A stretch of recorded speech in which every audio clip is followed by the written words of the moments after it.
Hello. Hi. Before we get today's proceedings started, just a kind reminder to our audience if we could be seated for as long as possible because there's a recording going on. Right, so now that's been said, good evening everyone. So access to safe, secure and reasonably priced housing is considered a fundamental right, and that's something we can all agree on. However, a significant portion of the population in Sri Lanka and by extension the rest of South Asia encounters considerable challenges in gaining affordable housing. And this can be attributed in part to the existence of anti-competitive trade policies and those policies that adversely affect construction and housing sector specifically. This event hopes to shed more light on the nature of these anti-competitive policies and the lack of competition policies that exist and how they result in debilitating conditions for the housing sector. This event also promotes to propose viable solutions that can empower the economies of Sri Lanka and the rest of South Asia to overcome these challenges. And to begin today's proceedings, I'd like to invite CEO of Advocata Institute, Mr. Dhananath Fernando, to start off today's proceedings.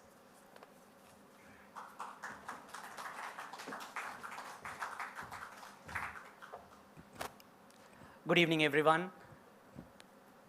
About 6 years ago, when Advocata was initiated in 2016, I met with this incident that there was a lady who was about 80 years old who was collecting small bricks and little bit of gravel at the age of 80 at the road that I was passing by. So I asked her, what's the purpose of collecting small bricks and all that? And she said, my dream is to build a house. It's very expensive. I'm collecting these little things with the belief that I can build something in few years' time. And of course, it wasn't practical and realistic. When I saw it, she was very old. And that incident struck me very hard. And then, as a young professional, I started the career and I wanted to build a house. And then I went through pretty much the same process by realizing how expensive was construction in Sri Lanka. And then in 2018, there was this competition called Think Tank Shark Tank. And I pitched a case by getting the same example of this lady, how difficult it is, construction in Sri Lanka, and how expensive the housing is. And we won a grant of $10,000 by then to do a study on cost of construction. And things moved on, and this was a key area that we always wanted to explore, because I myself and many people who are seated here probably have gone through how expensive it is to build a bathroom, to tile the floor, to do the construction. And the journey is not yet over, and we will face it again and again. And when we looked at the numbers, even at the surface level, it looks really absurd. And then we embarked on this study, and that's why we are here as the beginning of a long journey on providing housing for all with the role of competition policy in construction, because we believe, especially for poor people, for the middle class, housing is a need, and we should make it affordable. And when you make it affordable, it has a ripple effect on the economy. And I'm sure I'm not the expert to say this. There a study has been done, and there are experts, so they will shed more light on this. And when we explored more, we realized it's not a problem only in Sri Lanka. If you look at the region, the same problem exists in Bangladesh, in Pakistan, in India, in Nepal, everywhere. But with the resources we had to limit the study for few selected countries, and that's where we are to launch this report. And there's many more events and policy briefs coming up, making sure the cost of construction can be brought down. And if you bring the cost of construction brought down, if you can do that, I'm sure the banking sector, the entire economy will have a massive impact. And that was the same time I met one of the key developers in Sri Lanka, and he said if he can bring, by then this is all this economic crisis and everything completely, the prices readjusted. He said a 2-bedroom apartment in Vauxhall Street could have been sold for 16 million by then, which was, I thought, quite reasonable for a young professional by then. So that's how we embarked on this. So I welcome all of you, not for just for a launching ceremony of the role of competition policy in construction, but for a longer journey for making housing affordable for our fellow Sri Lankans. Like the lady I met who was collecting small pieces of bricks and gravel, who probably had a dream to have their own houses, but probably it may not have been realized within their lifetime, and we wanted to make it a reality. And that's why we are here. It's not just a report, it's a journey that we try to embark on and to making sure that the housing is affordable to everyone. I thank Dr. Roshan, Dr. Malati, Rehana, and the entire research team from Advocata, and Anu and Omar from India and Bangladesh, and Dr. Wilson from Pakistan for doing this thorough study with us. Thank you very much. I mean it very sincerely, because it's a worthy cause that we are fighting a longer battle. And I thank Templeton Charity Foundation for supporting us to do this report and to do it very independently. And thank you very much for all the guidance. There are a lot of experts, so I'm not going to waste my words and your time. And I welcome all of you for this event, but rather than the event, I welcome all of you for this journey, and I hope you will stay for making sure that Sri Lankans' cost of construction will be affordable, and we will all be able to realize the dreams of the middle class and the people of Sri Lanka, and they will have a better life and better standard of living. Thank you very much.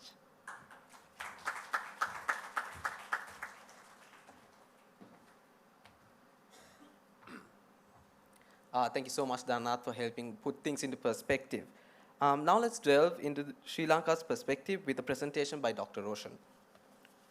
Dr. Roshan is a senior research fellow of Advocata Institute and a former deputy director, Economic Research Department and the Central Bank of Sri Lanka. She has over 20 years of experience in formulating and implementing monetary policy and fiscal policy at the Central Bank of Sri Lanka. Dr. Roshan, I would now like to invite you.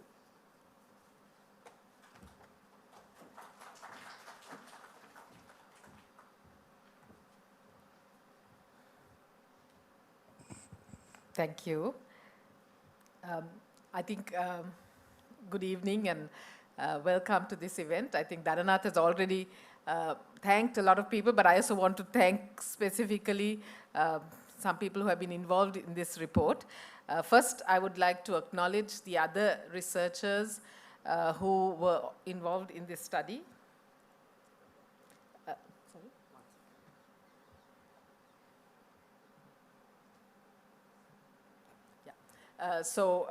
Malati Knight, who you'll be seeing a little later, who will be coming on the next panel.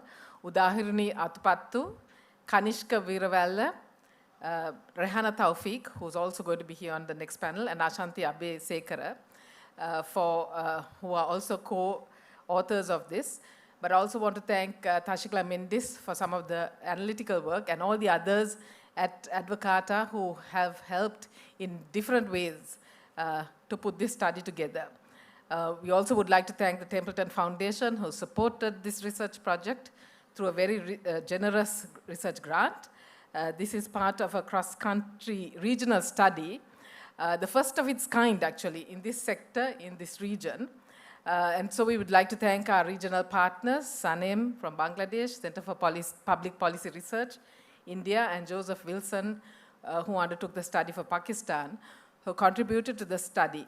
And we hope the findings from the study would inform and drive policy change in the housing sector in the region and beyond.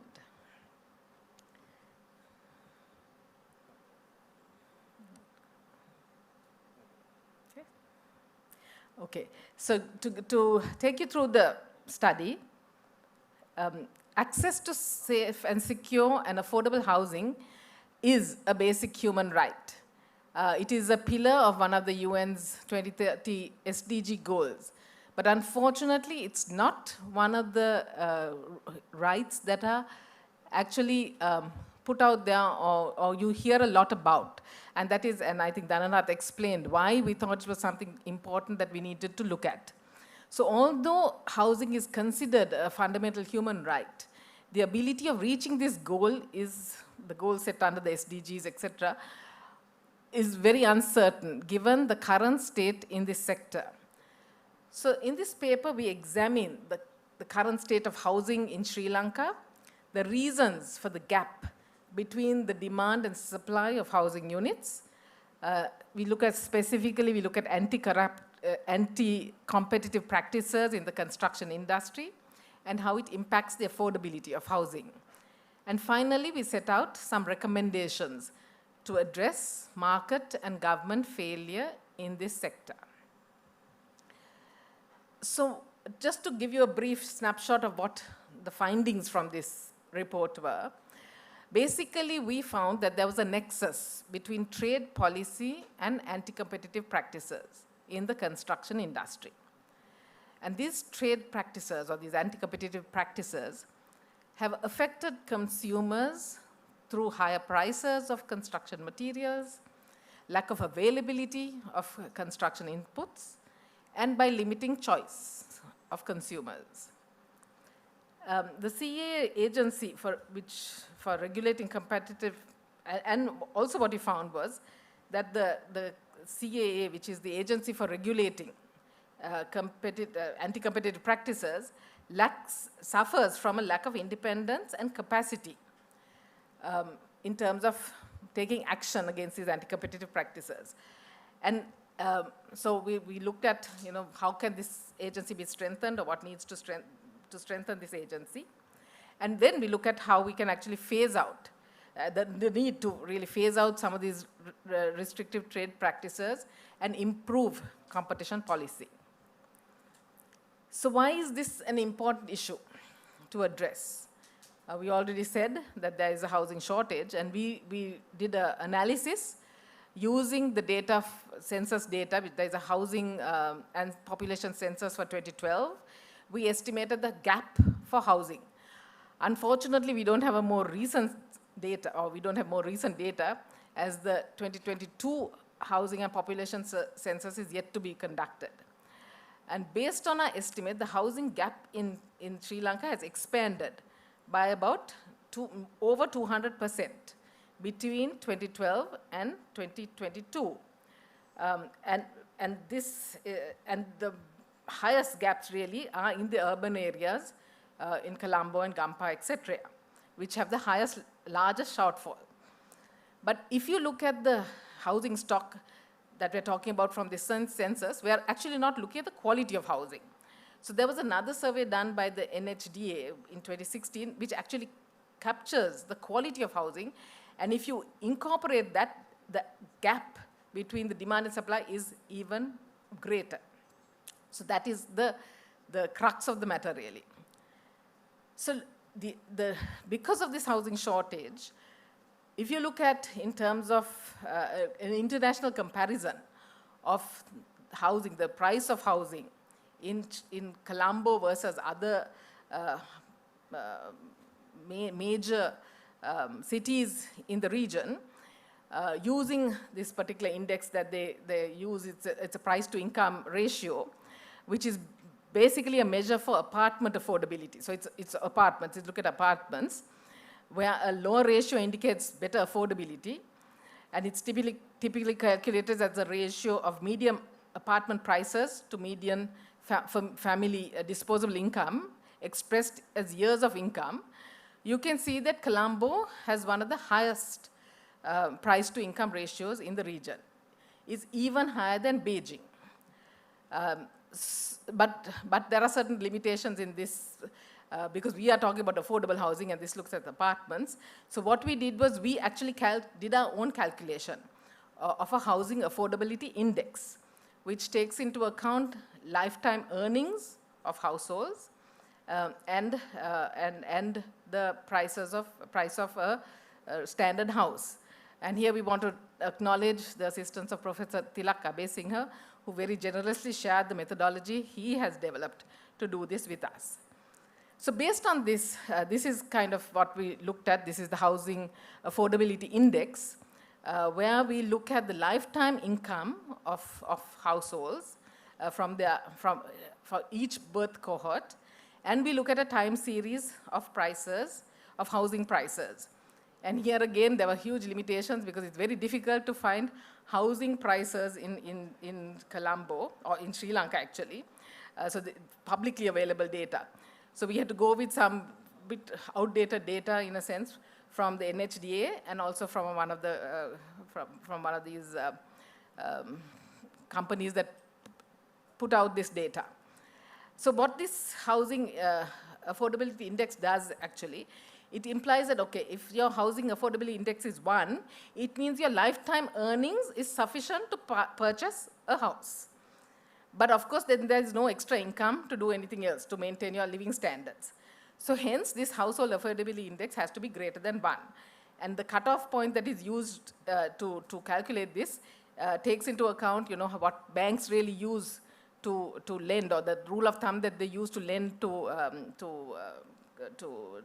for housing loans, where they say, okay, you have to have like at least 35%, that they give up to 35% of your income. So we use that same threshold, and the housing affordability index threshold that we calculate was something close to 3. So keep that in mind when you look at the next graph. So when we did that calculation, so based on these calculations, what we found was it's only households. So using this we did also, sorry, the household incomes we took from the household income and expenditure surveys over time, and that's how we tracked lifetime income. So what we found was only households above the 70th percentile can afford a 500 square foot house, even accounting for your lifetime income. And if you were trying to build a 1,000 square foot house, only those households above the 75th percentile, income percentile, were able to afford a house, a 1,000 square foot house.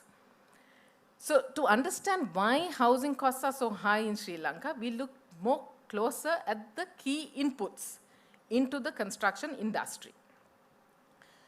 So when we look at that, we analyzed 3 major inputs really. We looked at cement, tile, and aluminum.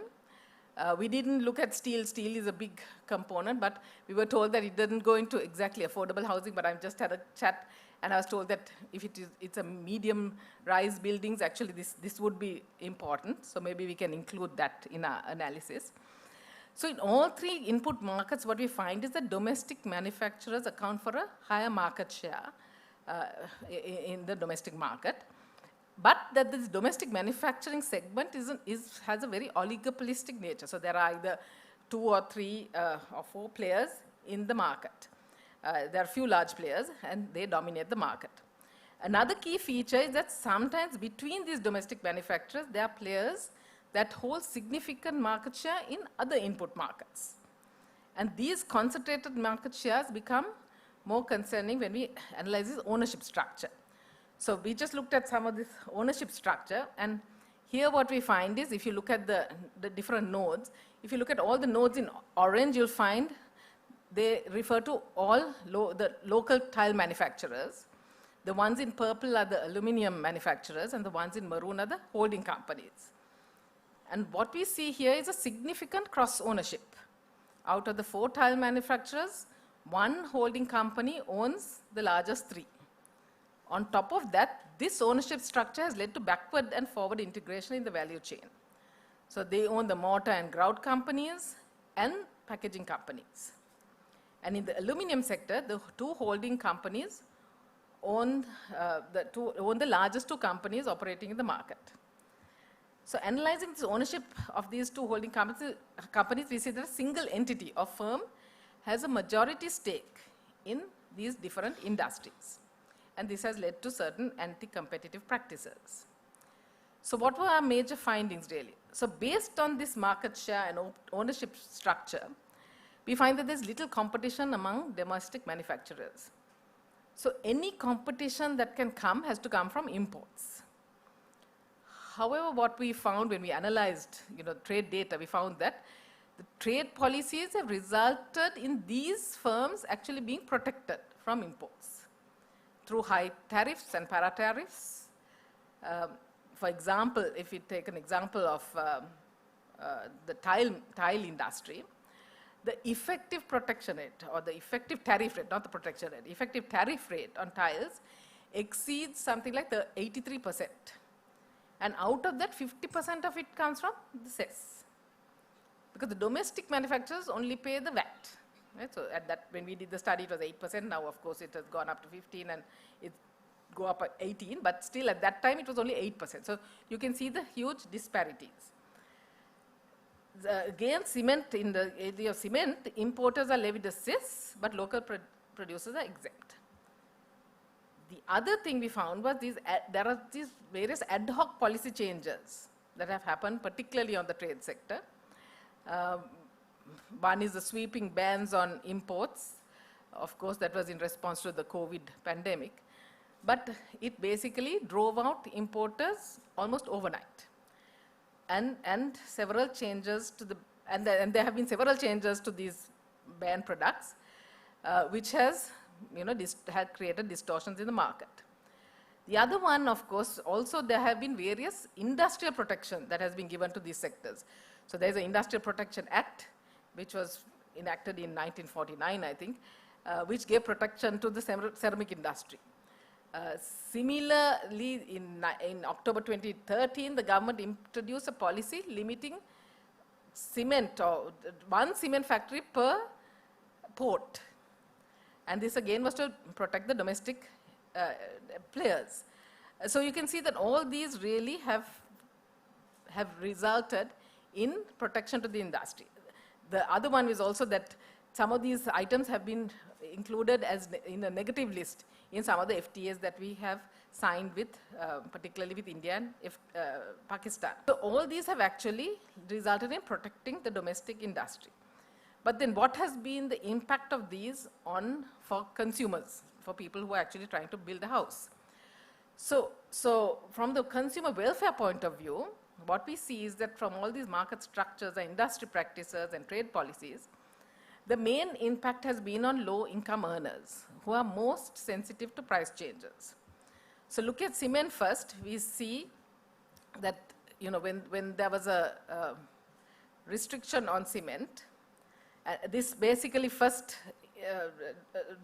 when the tariffs on cement were increased,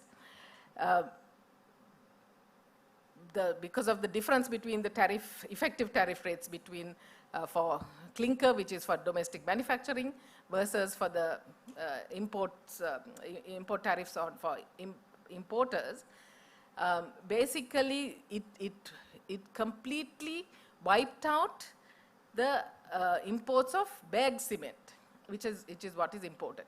And the bagged cement that was wiped out is that of cement which is less than or equal to or less than 50 kg bags, which are the small bags, which is what is really used by households. So you can see this segment who purchase households only use this. So you can see what tariff rates or changes in tariff rates, how it impacted the price of cement. There was a sharp increase in cement prices of over 150% during that period. Secondly, if you look at tiles, we look at the tile market. So there's a huge wide range of in tiles because they're imported from countries like China, India, which are more affordable, of course, and the high end, which are Italy and Spain. So when you had these across the board import restrictions in April 2020, again, it practically wiped out imports overnight, leading to increases in prices of more than 100%. And also what it did was, because the domestic manufacturers, tile manufacturers, did not have the capacity to scale up so quickly, they were not able to meet this demand. So by restricting it, what happened was people had to really wait months, even years, to be able to, to be able to actually access these tiles. And so there was a high prices, lack of availability, and again, your choice was limited because you had to go with whatever was available in the domestic market. And thirdly, of course, we looked at the aluminum sector, and there again, because aluminum is a substitute, affordable substitute for timber, but it has always been, but the problem is because again, the pricing issue. There again, because of the effective tariff rates or the difference between the effective tariff rates on domestic, the raw materials are brought in for domestic manufacturing versus the imports of the finished good, again what you see is there's a huge difference in the, there has been a huge increase in prices because quantities have fallen. Because as soon as the import tariffs were increased for the importers, you saw a massive reduction in imports, and also due to the import bans that were imposed. The volumes fell off, which increased prices. So the effective rates, the difference between the effective tariff rates on finished products versus raw materials caused this distortion in the markets. So I'm not going to dwell too much on this, on the legislation and how the Consumer Affairs Authority, which is the authority that is really responsible for ensuring that there are no anti-competitive practices, because we are going to have a whole session on this in the next session, and Malati will take you through that. So I'm going to sort of focus on the trade issue.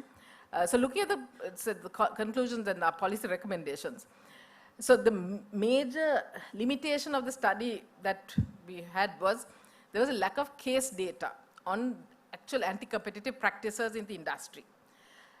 Because there have been no cases have been actually filed in this area, although anecdotal evidence seemed to suggest that there was something. Because many of the people we interviewed did allude to some of these practices. So hence in the study, we actually relied heavily on studying the trade data and trade policy to understand these anti-competitive practices. And what we find from that is really that there is it highlights a nexus between trade policy and anti-competitive practices in the construction industry. Trade policy and other government policies have been used to protect domestic manufacturers from external competition and promote the emergence of dominant companies and other anti-competitive practices. And these policies basically have negatively affected consumers through higher prices, lack of availability of raw materials, as well as by limiting choice. And more recently, these across-the-board import restrictions, which were imposed, of course, to address this balance of payments crisis in Sri Lanka, has further exacerbated the impact of trade policies on consumers, and particularly low-income households. So the findings from this study, what it suggests is it calls for a gradual phasing out of all these trade restrictions and the avoidance of ad hoc import controls or import trade practices or import policies to address these internal and external sector imbalances, and also to greater trade openness that will prevent domestic manufacturers from abusing their market power by allowing new entrants into the market and increasing this contestability. And greater competition will also force manufacturers to become more productive while benefiting consumers through more competitive pricing. Thank you.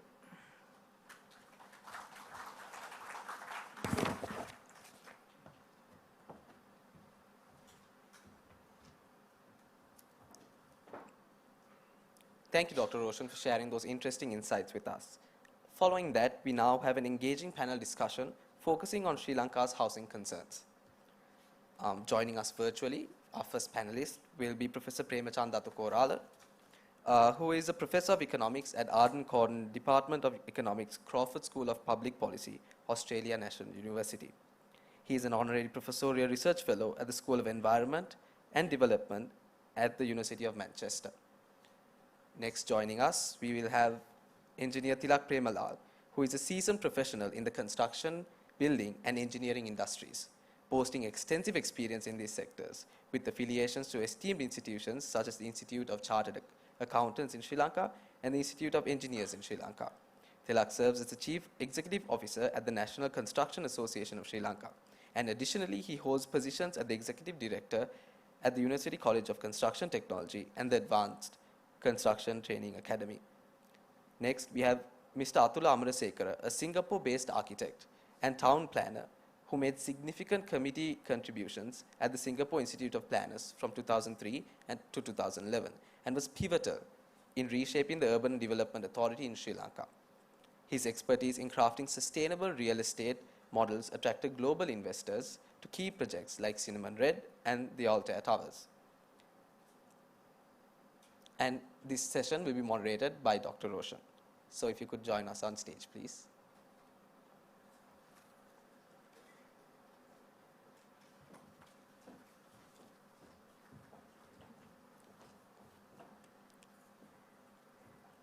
And one more quick note for our audience.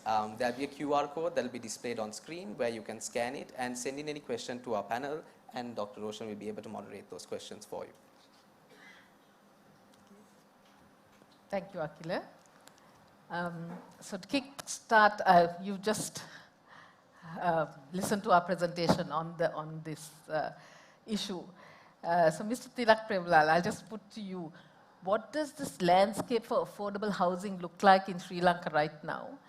And how has government policy actually either helped or hindered in the provision of affordable housing? Yeah, thank you very much, Advocata, to invite us for this panel discussion.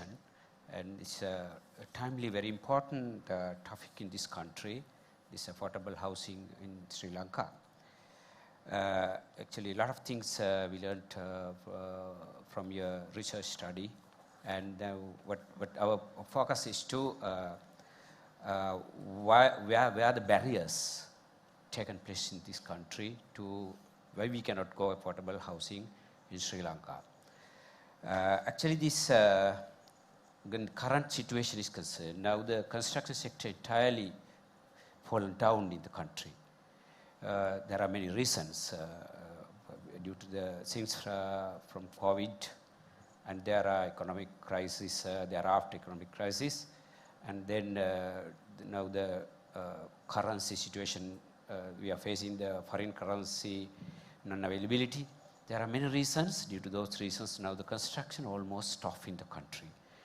Anyhow, now we want to take the steps to regenerate this situation, restart the construction, so that you are making this platform. It's important to redevelop this industry as well. So, as you said, this the landscape of this Sri Lankan affordable housing, you know, as you raised the question, what's the government policy? Actually, the answer is still no established well policy in the government to provide the affordable houses for our nation. That's the main thing. There are policies, but those policies are not tie up each other for the focusing the housing industry and the other construction industry as well. Now, we should think about the economical housing schemes, economical housing construction in Sri Lanka. To think that we should implement the existing policy frameworks towards the focus. Now, we have a good procurement policy, but we are not practicing in the ground. When we are going to practice it, there are many violations. The favor of some time, the favor of the government, and sometimes the favor of the construction people. Anyhow, these violations are going on heavily. That is the main impact. We cannot go with the policies, and also I saw this. Now we have a very good policy developed under SDG, Sustainable Development Goals, for the housing sector, but we cannot adhere with those SDG goals because we cannot talk only the housing sector. It should be fitting the entire setup of the country. There should be a national policy framework for entire physical plan. It's not only the housing. For example, our supply chain, and the construction methodologies, and we should get the developers, and we should use the sufficient skills to develop the economical housing sector. So in my experience is, we should have a discussion to how gather all these factors to achieve the affordable housing in Sri Lanka. Thank you, Mr. Tilak. I'll move to you, Mr. Atula Amarasekara.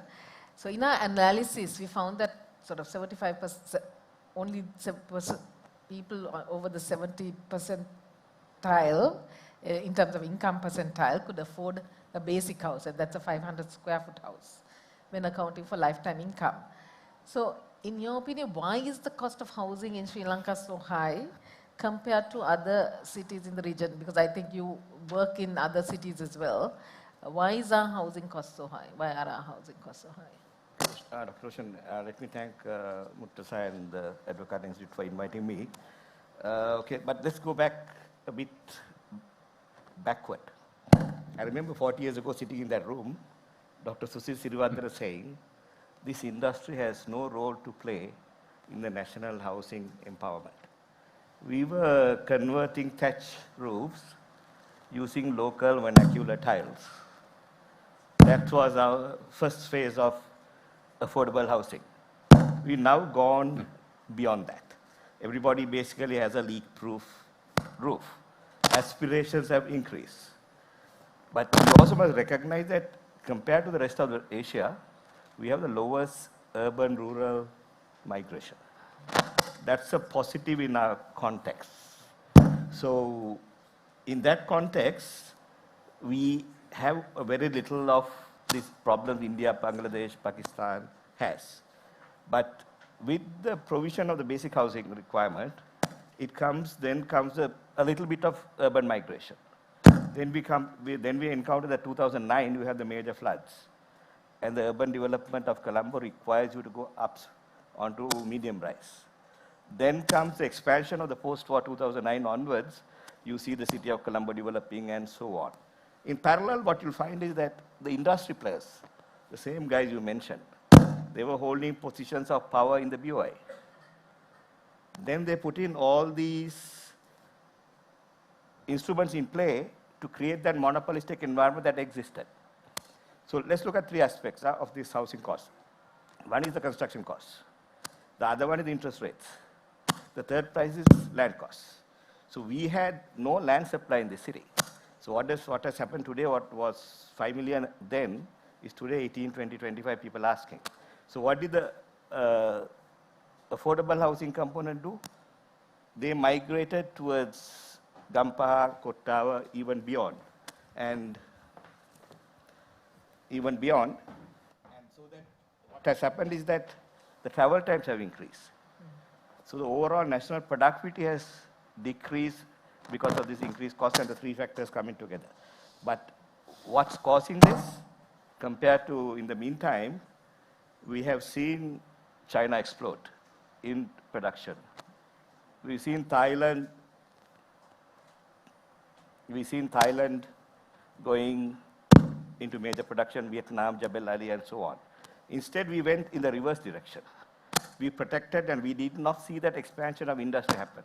As you said in your presentation, this expansion gives you efficiency, economy, and cheaper costs. And that didn't happen with us. Then on the contrary, as you correctly said, the cement, in the name of pollution, we limited cement plant productions into one port. In fact, it's interesting that the Supreme Court upheld this in 2006. Whereas if this was High Court of Allahabad or the Chief Justice of Singapore, they would have said this is anti-competitive. But in our context, the Supreme Court upheld this act. So that gave them encouragement to go beyond and further. So then you have non-tariff but hidden barriers. You can't import tiles to this country without a test certificate from SLS. So it's not just CES. So there are ways the Navala Road guys go around it at customs. But if you are a legitimate importer, you have to go through the hassle of getting a SLS certificate through this. So the third factor is why it's high. We don't give land to our industrialists. So we don't have any production bases. Therefore, our production, even if you do it other than these particular players, there's no space. You better give up setting up your factory and then go and do something else. Then we don't have the issue of the land factor, which is the land supply. Rest of the world, we talk about the 45-minute city in the national context, which is 45 minutes to your city center and the 20 minutes to your neighborhood. We haven't put the infrastructure to put that in place. So overall, our picture is pretty much negative that we see the dilution of opportunities in housing development gradually eroding in our context here. Yeah. So just to go back to the whole thing of the pricing, why is, so other than,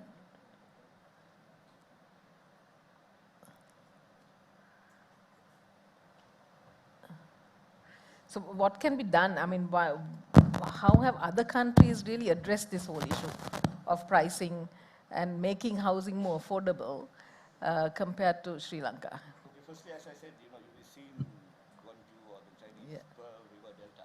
I think you can maybe use your, yeah.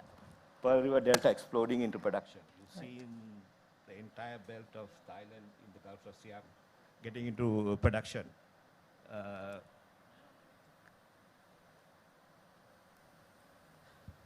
But let me come back to some points on the pricing. The same ton of cement. In our industry, we talk of a ton of cement. A ton of cement by INSEE, which is Thai cement, is $53 in Thailand.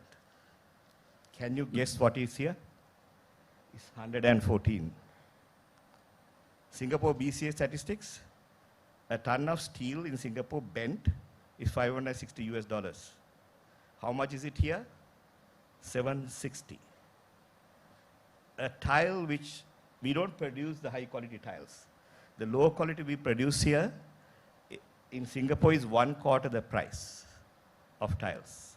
So that's the disadvantage.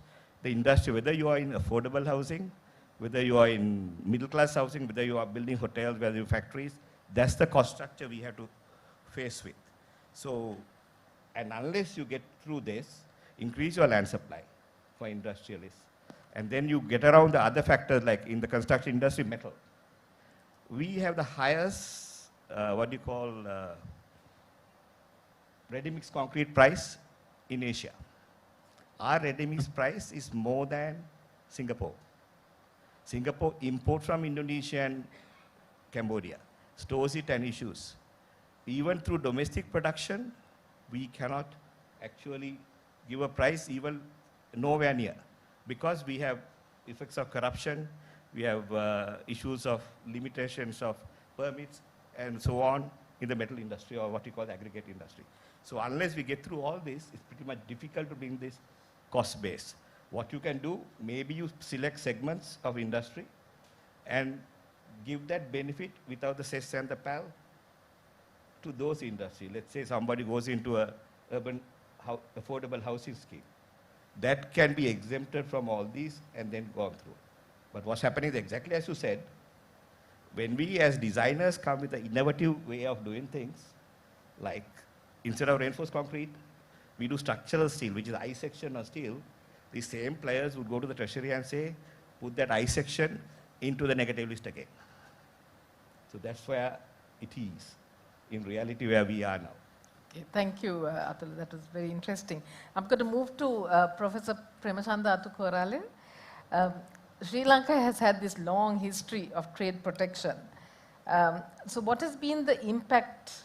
We saw some of the impacts of high import tariffs as we've discussed in this paper today, but overall, what has been the impact of these high import tariffs and import bans, effective trade protection in a sense, on the economy in general, and also maybe if you can comment on the housing industry specifically? Yeah. Thank you very much, Roshan. Let me begin by thanking Advocata for undertaking this innovative study and inviting me to participate in this discussion. Roshan, the question you asked, fully answer it would take a long time, but I will take about 5 to 7 minutes to respond to you. I would like to start with a caveat or a qualification. Trade policy or trade protection or trade liberalization is only one instrument in the policy package of an open economy like Sri Lanka.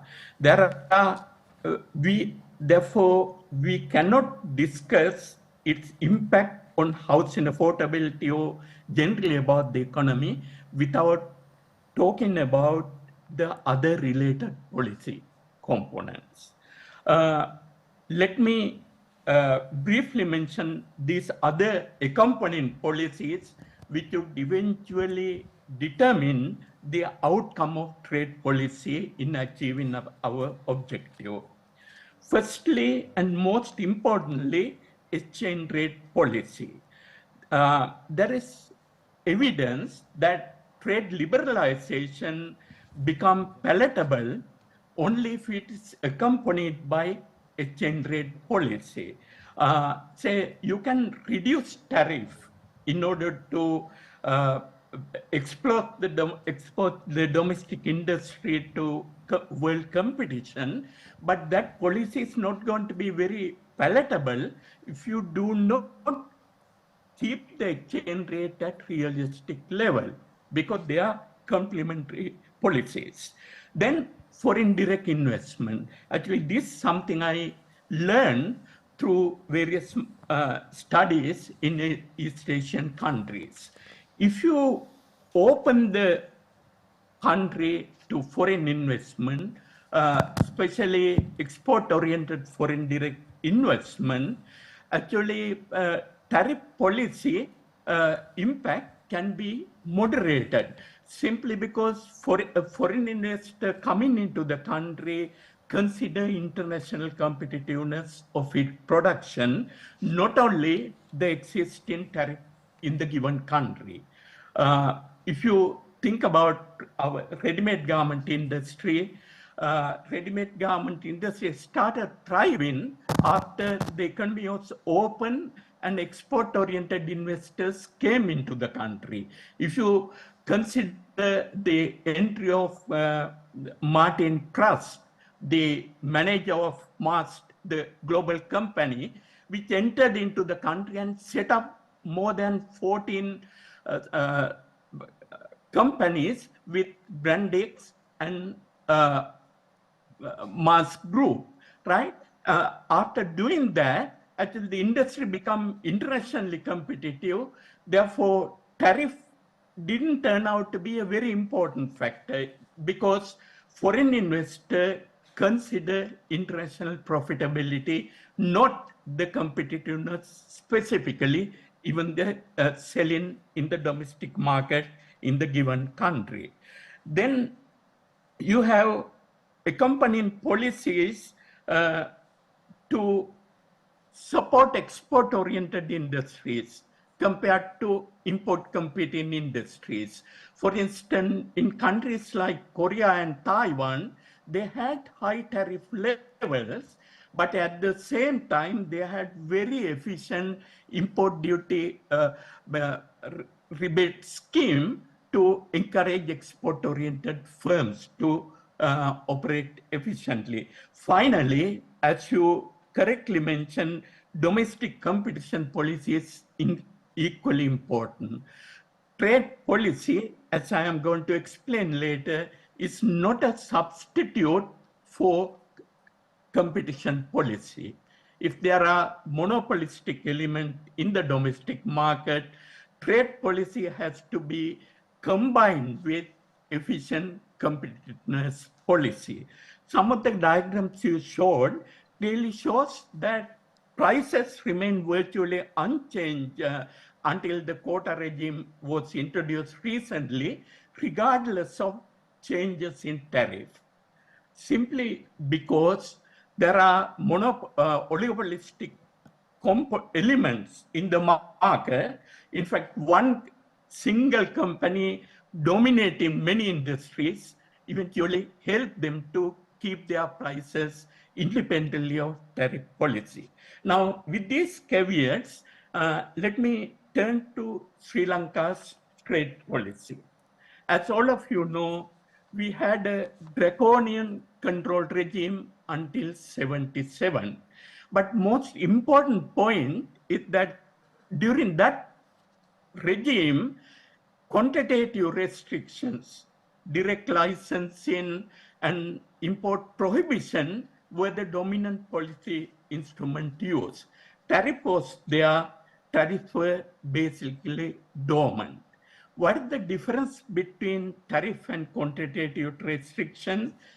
Quantitative restriction sever the link between the given country and the global markets. Therefore, importers are naturally turned out to be rent seekers.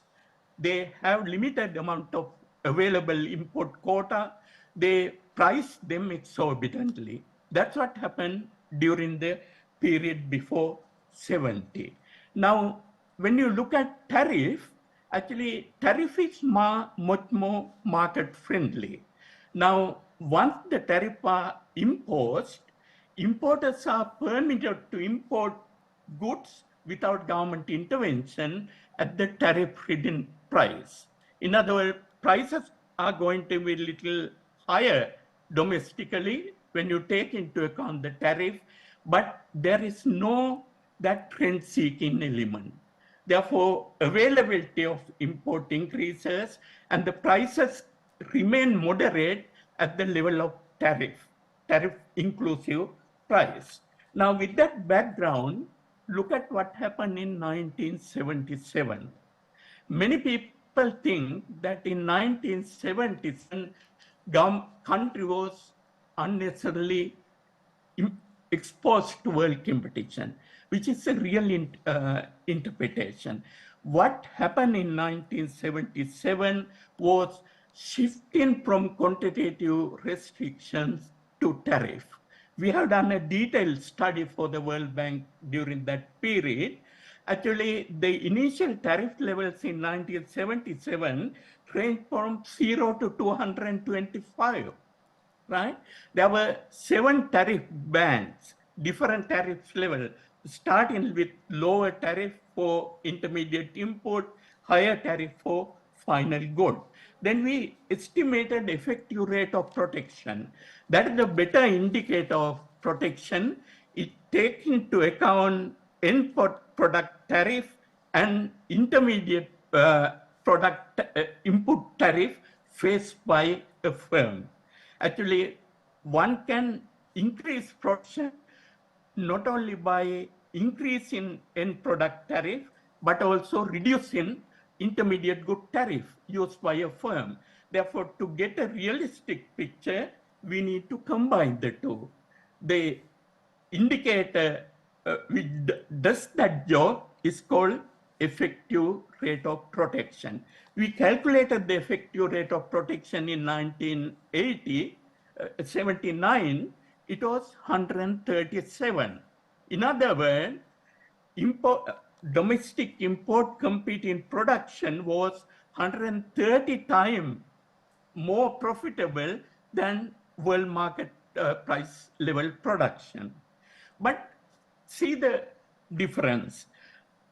Quantitative restrictions were removed, but tariff remained intact, but still the policy regime became very popular simply because at the high tariff levels, import started coming into the country.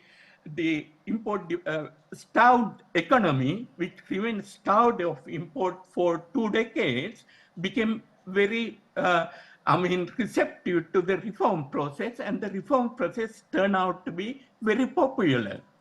And remember, the effective rate of protection did not start declining until the early 19th, because tariff level remained very high and very cascading. And then restructuring the tariff structure, reducing tariff and moderating tariff level started only in early 90s under Premadasa regime. But quantitative restriction reduction had made the electorate very happy about the reform. In 1994, United Front government came into power by promising to keep the open trade regime continued in the country. Even JVP, which criticized liberalization reform, was a partner of that coalition, which won in 1994. In other words, shifting from quantitative restrictions to tariff, liberalizing import in that way came to be a bipartisan policy in the country. And then the reform continued during the period until about 2005. According to my calculation, even the effective rate of protection had declined. And during that period, the scarcity of intermediate input used in housing industry was not a major problem. If you look at what happened during that period, house construction increased in this country during that period.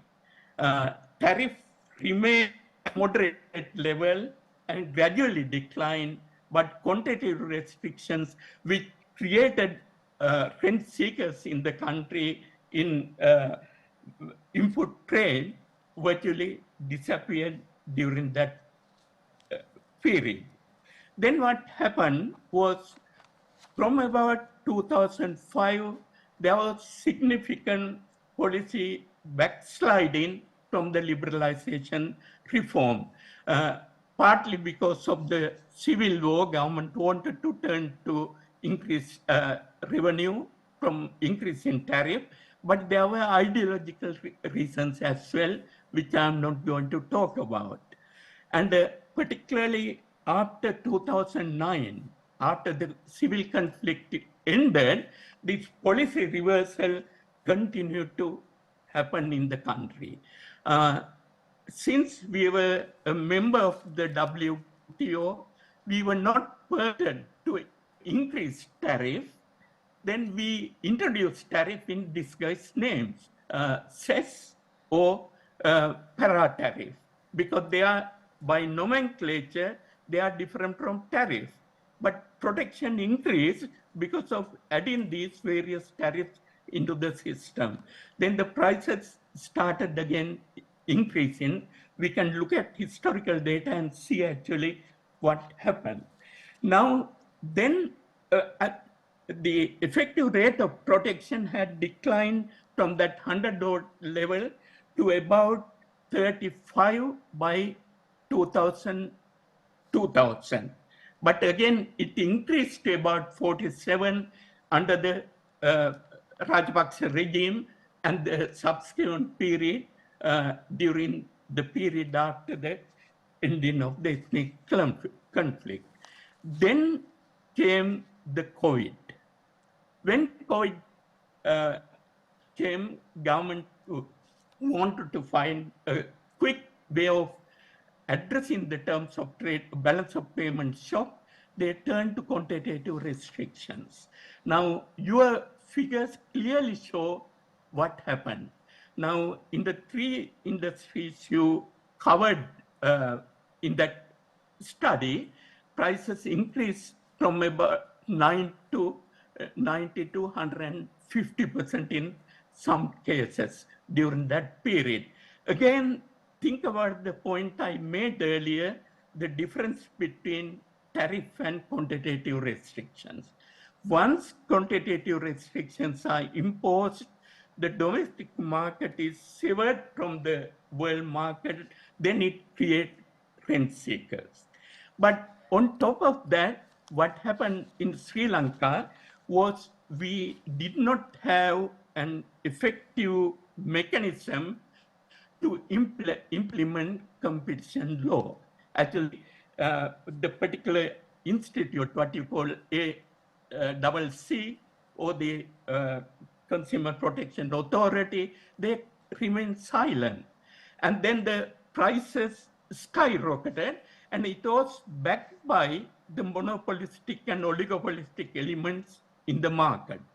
As you correctly said, in volatile market, closer to 80% is controlled by single person.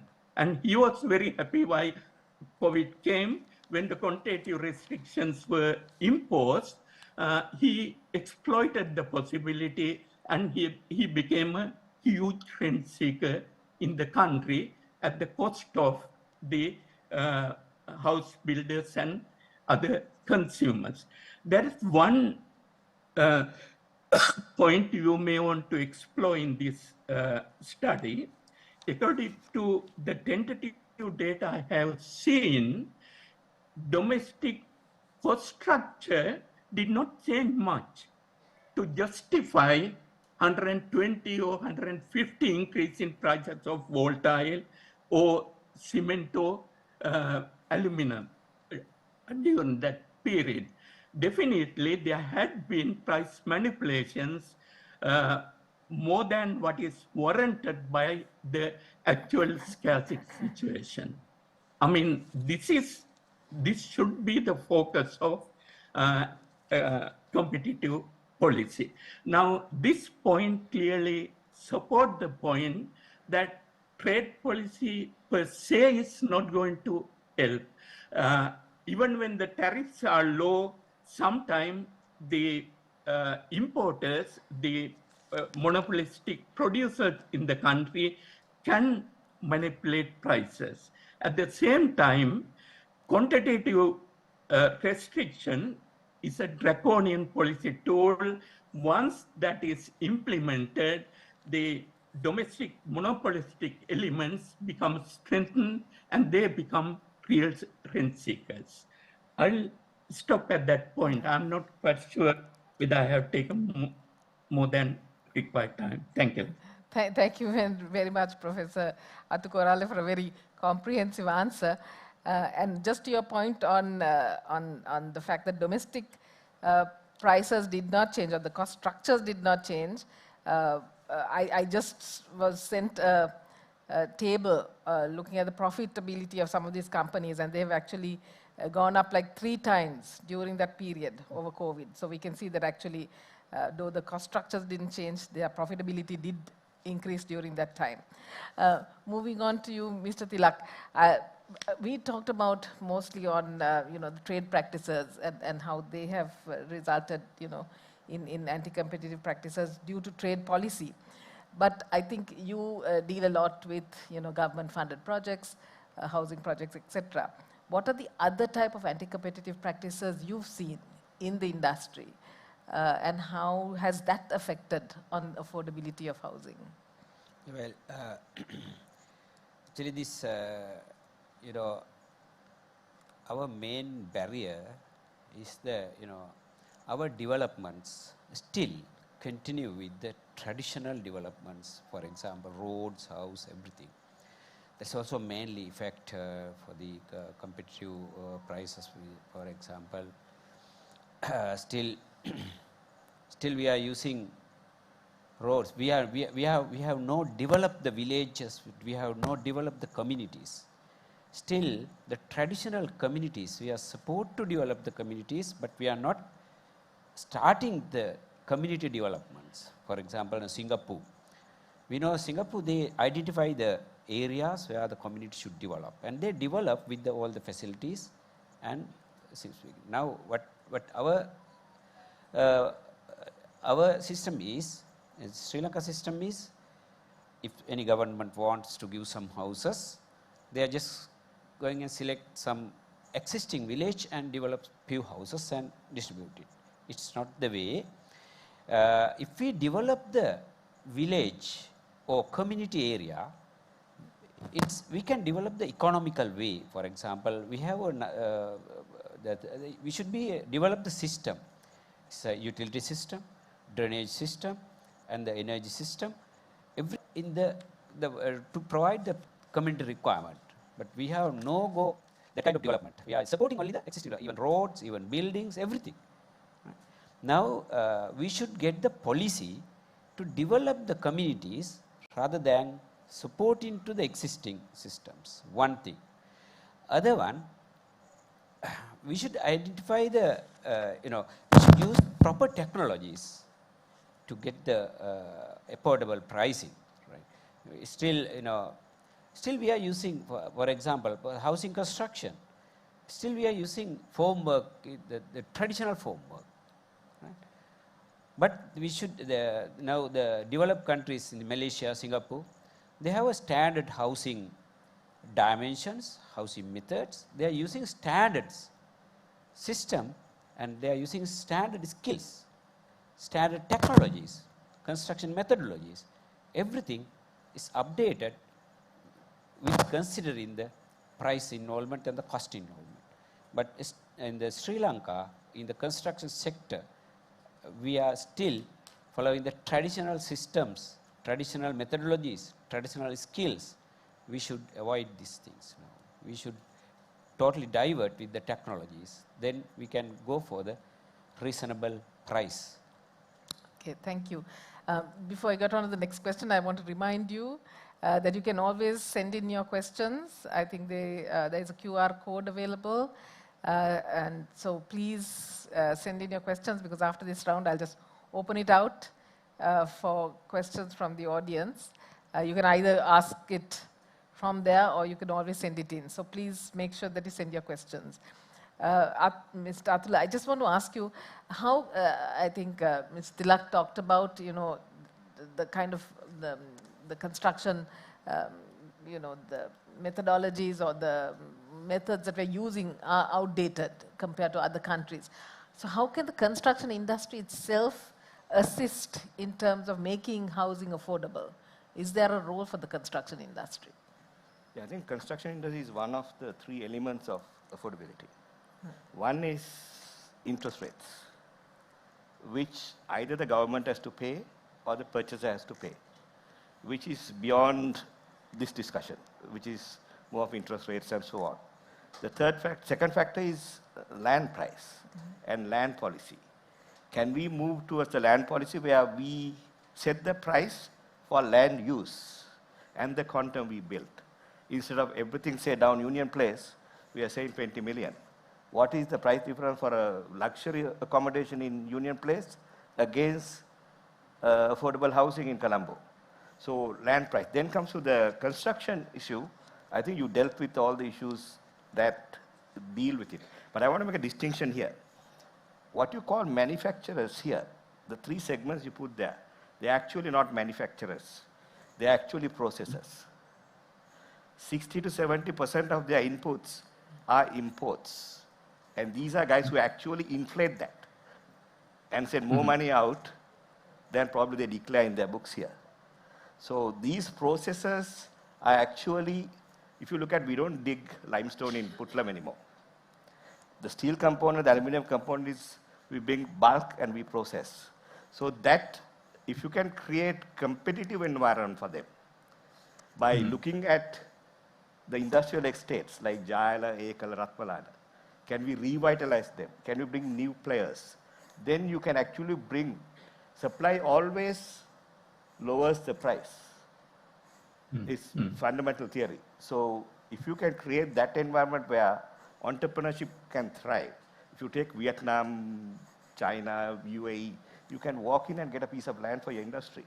And it's cleared for environmental concerns and all the, Singapore, it's the same, whether it's Thailand, Taiwan, anywhere. So we have a long way to go in that doing so. But I'll just give some other comparisons. This your 40 square meter or 400 square feet house. In Thailand, it's 22 million rupees for a young professional. In Chennai, in the IT corridor, it's 13 million rupees. And how much is it construction cost alone here? 20 billion. At the land, the profit, and the finance costs, we can't give it to less than 27. But adjust this backward to our purchasing power per capita. We should be selling this at about 17, but actually it's about 27. So all these monopolistic practices actually contribute to this thing and taking the affordability out of the market, of whether it's We are catering to the urban slum dweller or the middle class and so on. So there's much to do by getting these inputs and increasing the supply than this. And the other sad factor is that we have lost the skills and the efficiencies. Because as he said, as Engineer Tilak said, the volume has come down. We lost the talent, we lost the efficiencies. The systems he's talking about is pretty difficult to come by. Governments need to take initiative. Singapore goes on and says, I need standardization. I need you to reduce your manpower component through standardization. That also means a quality assurance. That also means a cheaper cost. So there are many ways the SIDA and the Institute of Engineers and so on can go in that direction. It's not just these cartels, but the first step, I believe, is enabling others to get to the market and doing that. Thank you. So I'll just open the questions to the House, if there's anybody who'd like to ask a question. Over here. Can we have a mic over here?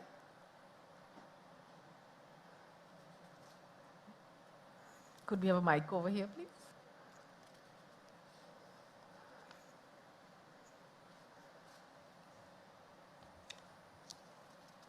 How about the use of bamboo instead of cement to make it affordable? That's a recent, in some countries, I think they are constructing houses using bamboo. Yeah, actually this is a main reason is the lifetime of the house and the bamboo, and especially in the Sri Lankan climates and our inserts and all that is bamboo is not protective for the against those kind of environmental situation, and it's not a long time. And also especially in Sri Lankan householders, house users, consumers, mind is to that house is the picture of the life status. That's also main barrier.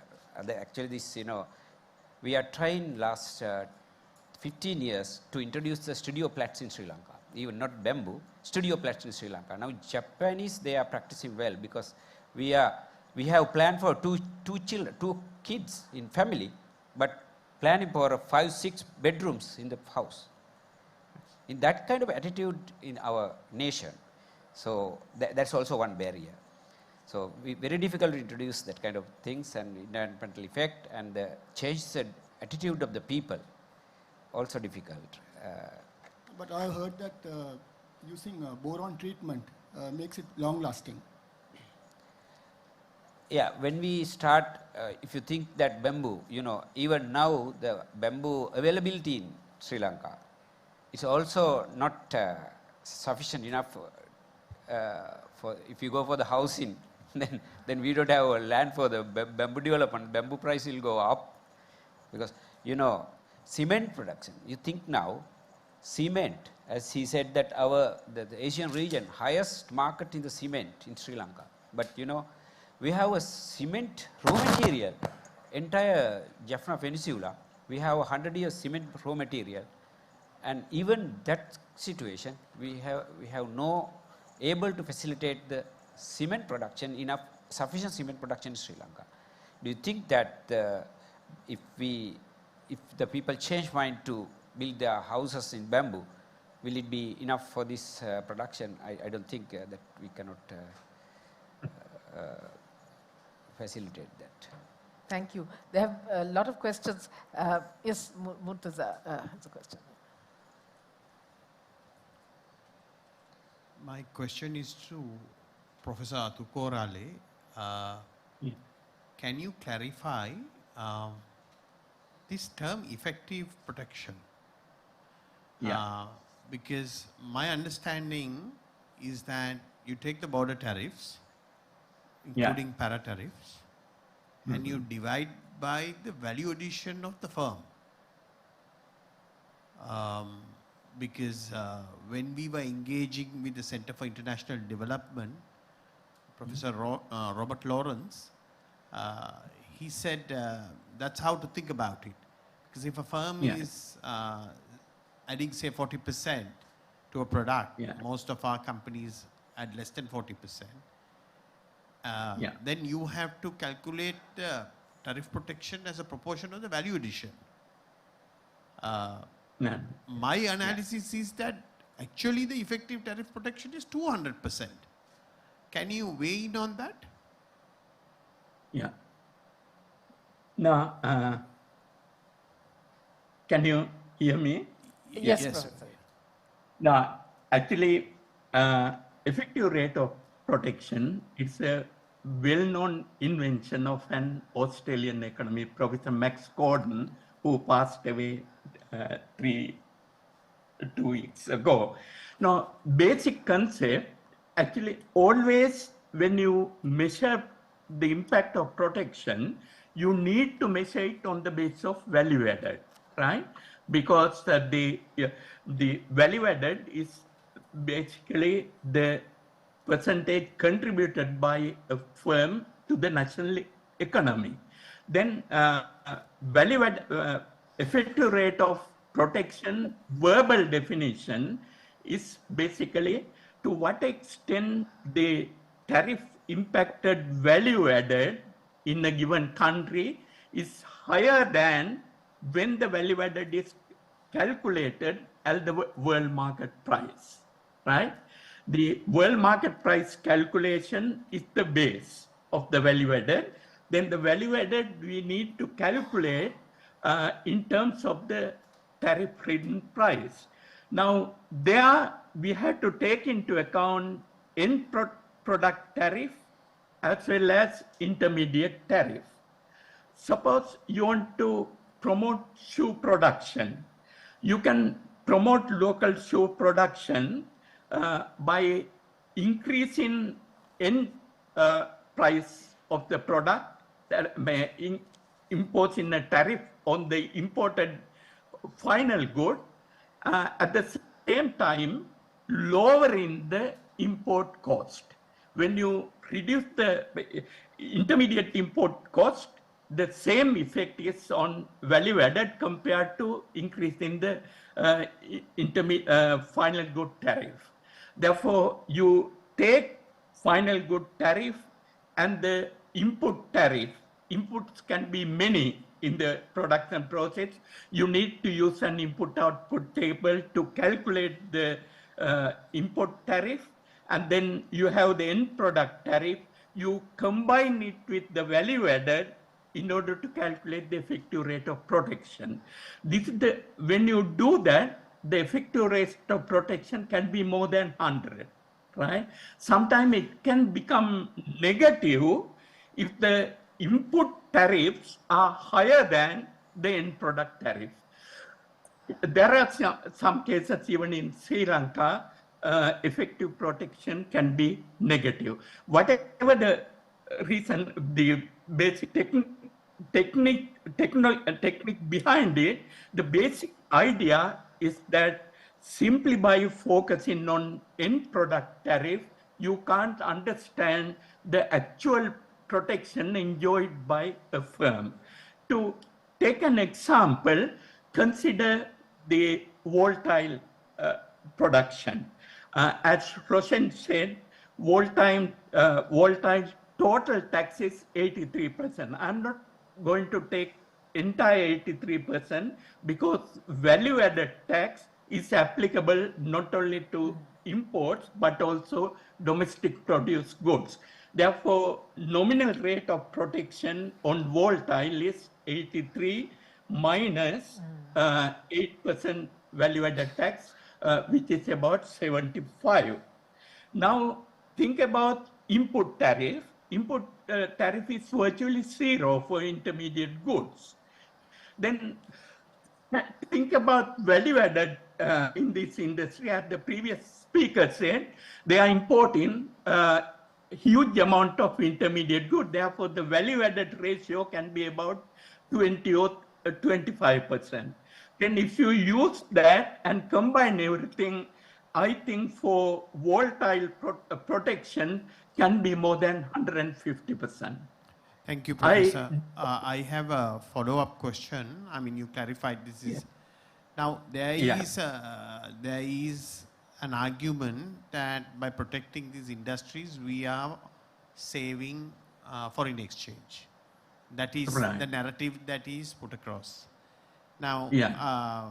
now we have taken this as an example, but it applies to many other industries. Yeah. But Yeah. production of tiles is a very heat-intensive industry, and we Yeah. don't have a cheap source of heat energy. So, for example, Yeah. we use LPG instead of natural gas. On a calorific basis, natural gas will probably be 50% of the price. Yeah. So when you consider the direct and indirect imports that Yeah. result from protectionism, I Yeah. have always thought that actually it is costing the country more in terms Yeah. of the import burden than directly Yeah. importing the item. Can you Yeah. weigh in on this, please?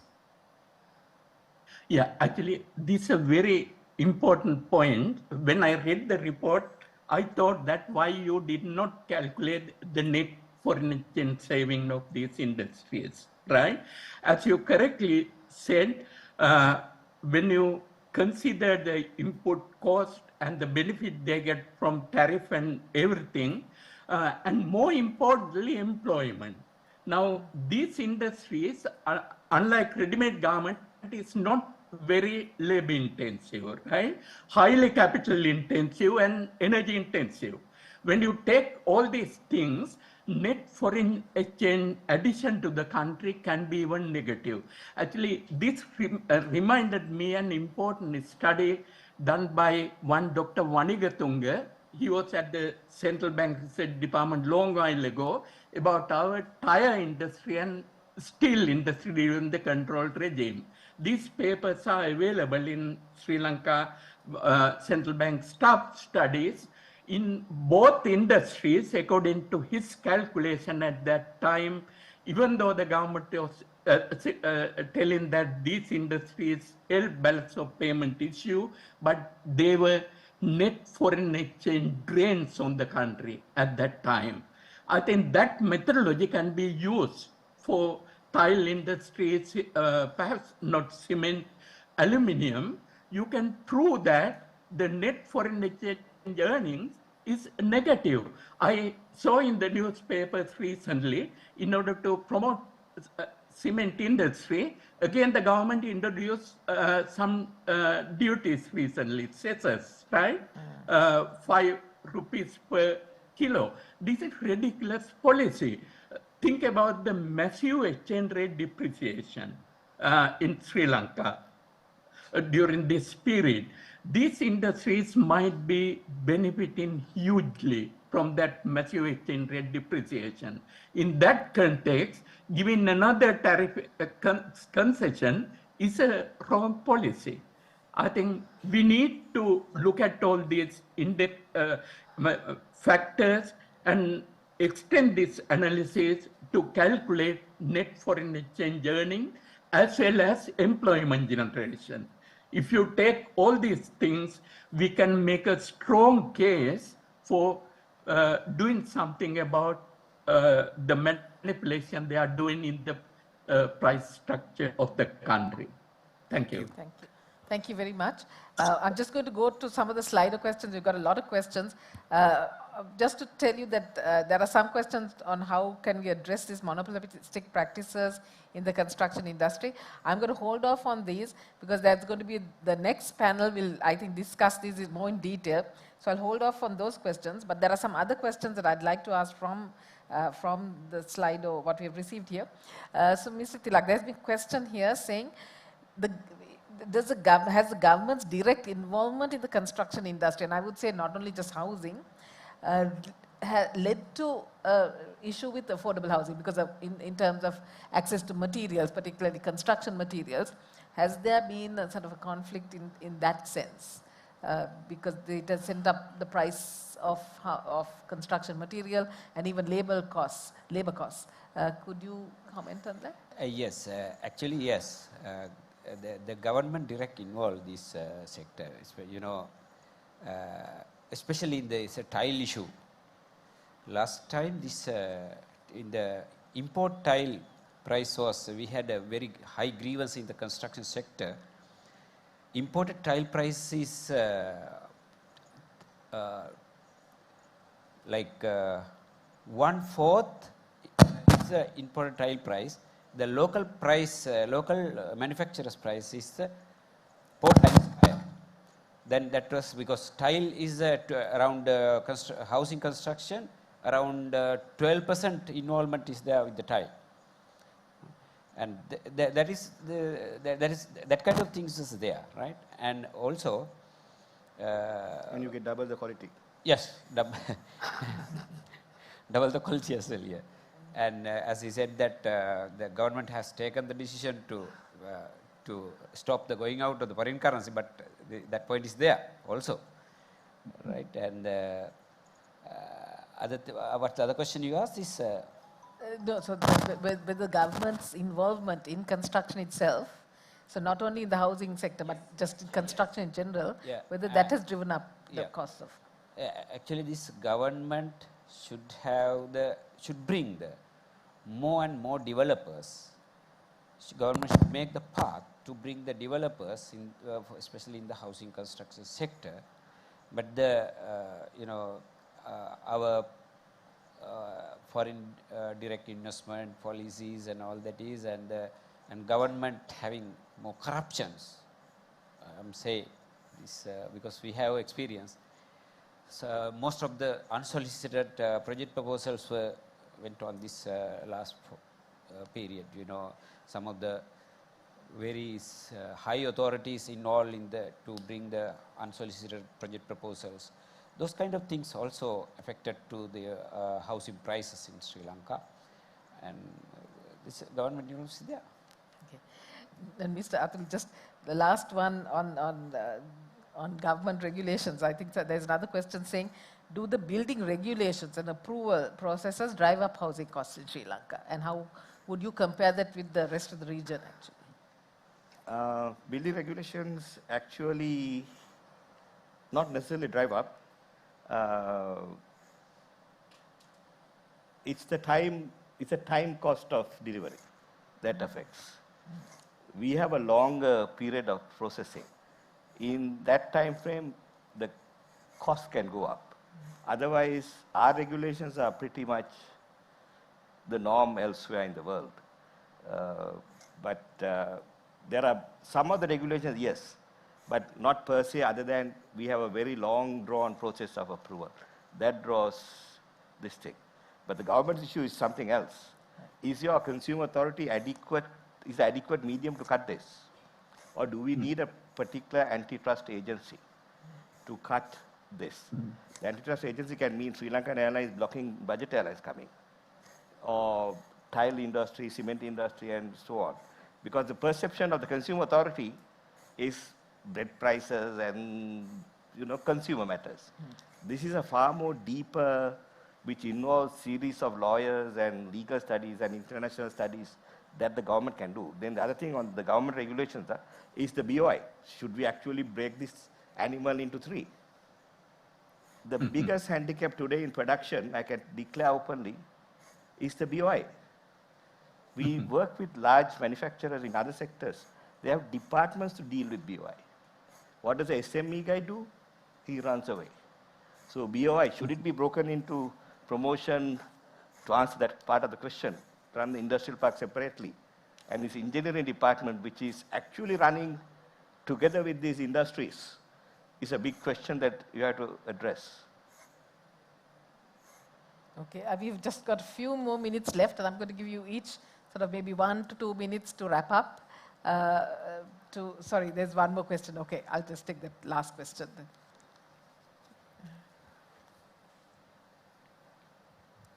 There are 2 areas of concern to elucidate from the panel. One aspect is this is not prior to our declaration of bankruptcy, the situation, both. Now this, you can see these urban areas, lot of BOI approved projects of ultra luxury apartment buildings, which are mostly major percentage of foreign investments. Through the BOI, you get their 100% tax benefits, tax exemptions, and also the land also in the concessionary basis. Has there anything done or research? Now, most of these other apartment buildings, even the investments are also from the resources are also from the local banks. But it is declared in the parliament, most of these local construction people, they have not paid even the taxes. So I just want to ask, even from the central bank, maybe no, they have done any research, what are the benefits that acquired from these apartment buildings to elucidate our living standards of majority people. The second aspect is, Mr.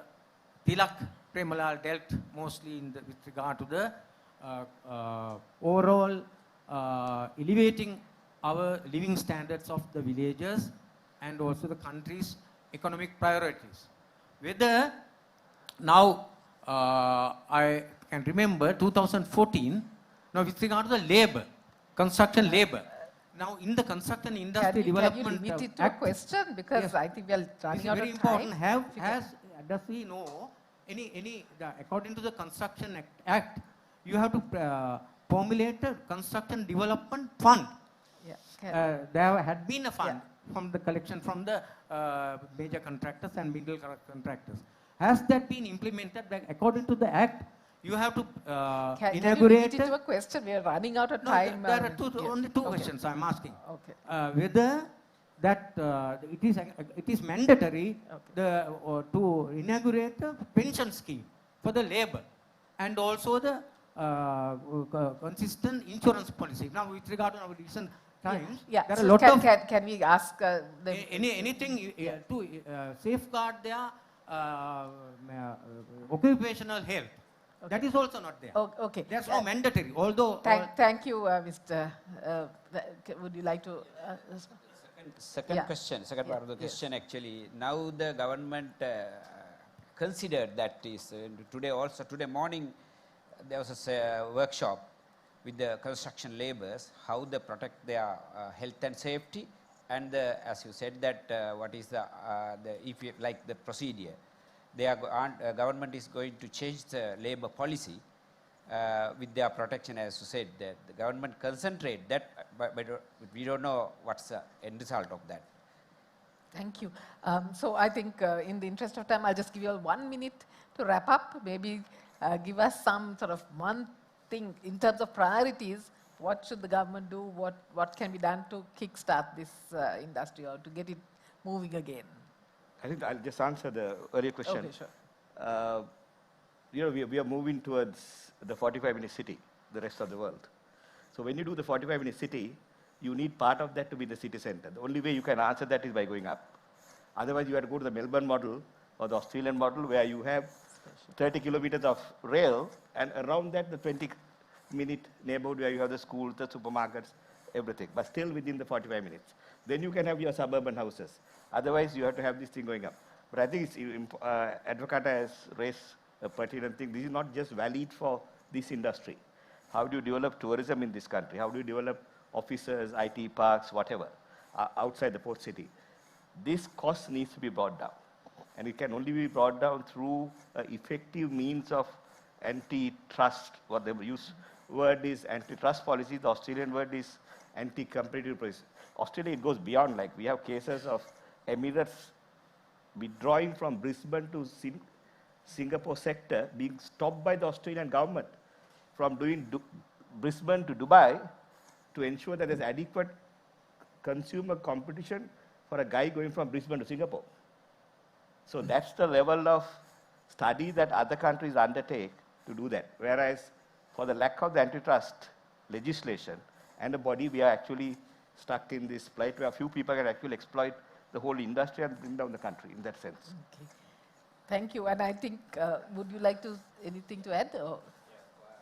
Actually, this Sri Lanka need to establish the housing cooperative establishment under the government, and there should be a that body should have a control of this all the prices and the other what will it like cooperative shop should be and the manufacturing processes related to the housing industry should be adhere with the new technologies to improve there, and the labor component of the housing construction, especially most of the places unskilled labor using.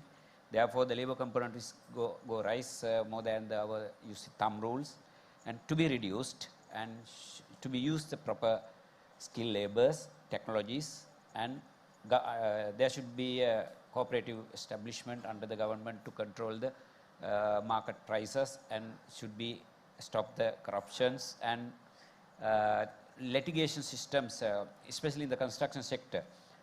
Construction law is a very weak in Sri Lanka.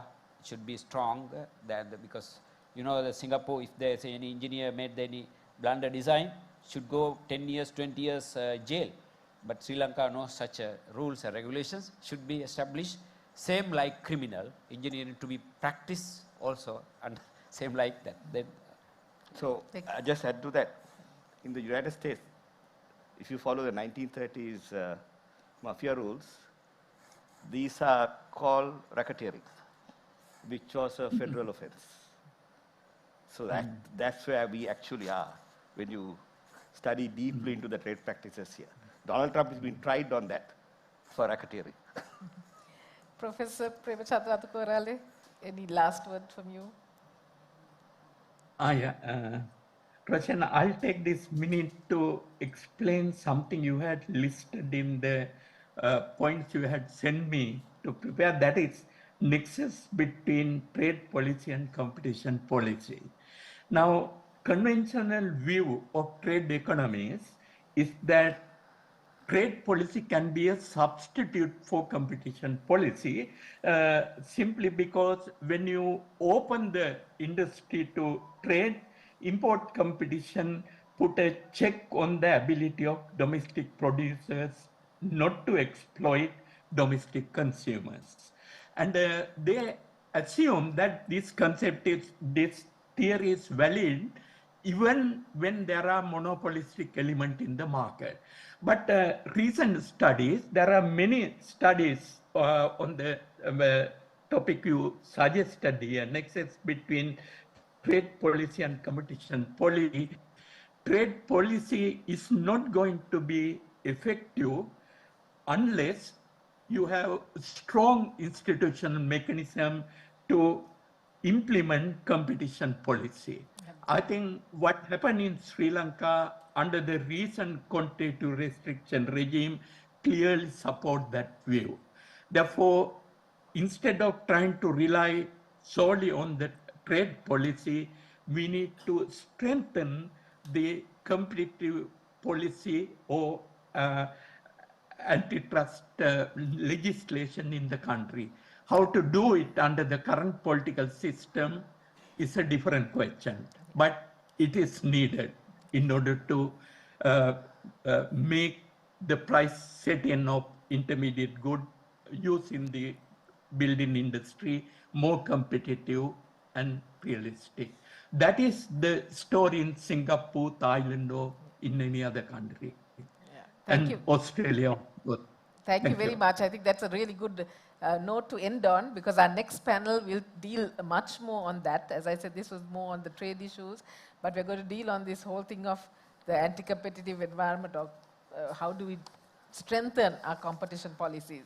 I'm sorry that we were not able to take many of your questions, but I think some of these questions were answered in the panel discussion.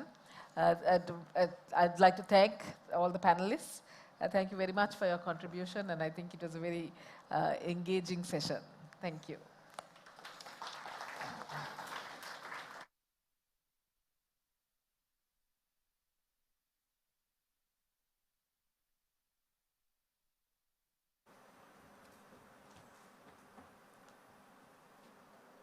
Right. So before we move on to a little bit of a short break, before going into our regional panel, I'd just like to point out that our policy brief about the report that Dr. Roshan spoke of earlier is available at that QR code for anyone who wants to peruse it. And I'd like to thank our panel for an insightful and eventful discussion, and I think at least I learned a thing or two out of this. So we'd like to invite you cordially for refreshments that are served outside before we start off with our next panel in about 15 minutes. Thank you.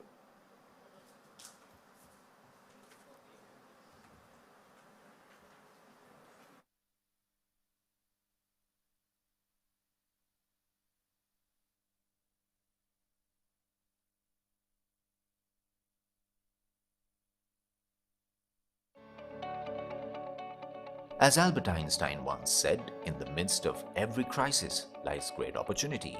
With its economy grinding to a halt, Sri Lanka, the pearl of the Indian Ocean, is facing its biggest economic challenge since independence.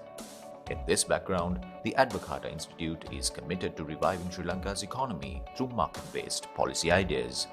Amidst the ongoing economic crisis, Advocata has been continuing its efforts in pushing for economic reforms and has been recognized both nationally and globally for its efforts made through thought leadership and advocacy for free market reforms.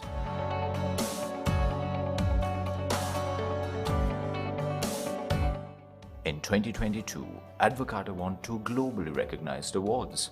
Advocata has also published 3 groundbreaking reports and launched a cutting-edge website on state-owned enterprises. Also, Advocata has had 50 media appearances. Advocata has hosted 2 high-level roundtable discussions in collaboration with the High Commission of New Zealand, the Central Bank, and policy experts. Overall, Advocata has driven the reform agenda by achieving an overall reach of 4 million on all its social media platforms. Through our social media impact, Advocata was able to work through the tough times and win big on policy reforms by contributing towards lowering taxes on sanitary napkins and ending price controls. While participating in public discussions as an independent, non-partisan think tank, Advocata has engaged with all political parties by providing policy briefs and information on Sri Lanka's economic analysis. As a voice for the voiceless, Advocata's strength lies in its media outreach and advocacy with over 50 appearances on national and international media outlets. So as a citizen, I'd like to ask this question that is 13 years since the end of the conflict. Do we need such a large military? The Sri Lankan army is bigger than the British army. And the UK is over 3.5 times the size of population. It's a global power. Throughout the years, Advocata's work was given recognition through renowned economists, experts, and policymakers like Professor Montek Singh Ahluwalia, Professor Mick Moore, Dr. S. Narayan, and Professor Ricardo Hausman. Advocata is really a remarkable organization. It's a privilege to have an organization like Advocata that really organizes things world class and calls the country to a really, really important debate. Advocata continues to work towards an inclusive society where everyone can succeed through equal opportunity. Earlier this year, Advocata hosted the Freedom for Her conference to generate the necessary labor reforms to create opportunities for women to enter and remain in the workforce. Advocata launched its Tamil language platform Advokural to cater to the Tamil audience of Sri Lanka. Advocata hosted a range of discussions in 3 languages on current topics to engage with the public. These also included conversations and roundtable discussions on some of the most debated topics with experts. Advocata launched its very own academy to improve the economic literacy of fellow Sri Lankans and guide them towards more rational and research-driven economic decisions. It can be a very well-developed country if we are prepared to bite the bullet and make the changes that need to be taken.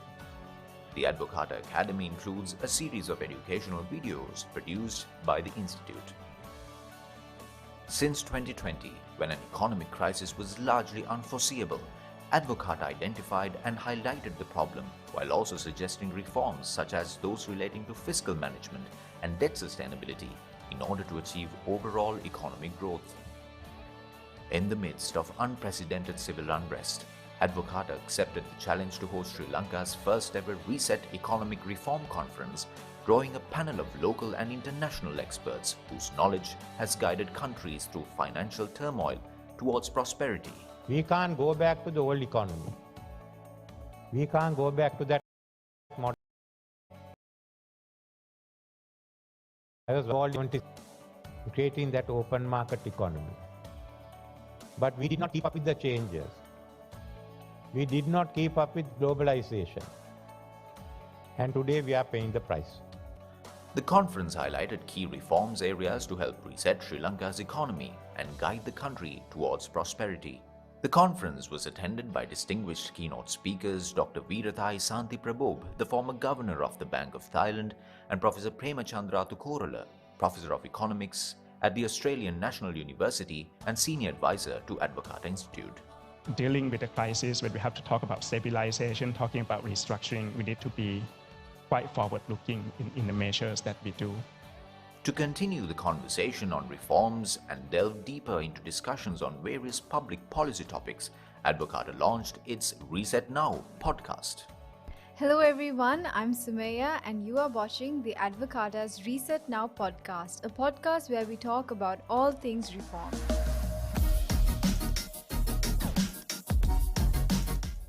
The think tank stands where it does because of the team behind it. We thank the team members, past and present, for all their hard work and contributions in bringing Advocata to the place it is today. It is through the assistance and encouragement received that Advocata ends the year by marking two major milestones.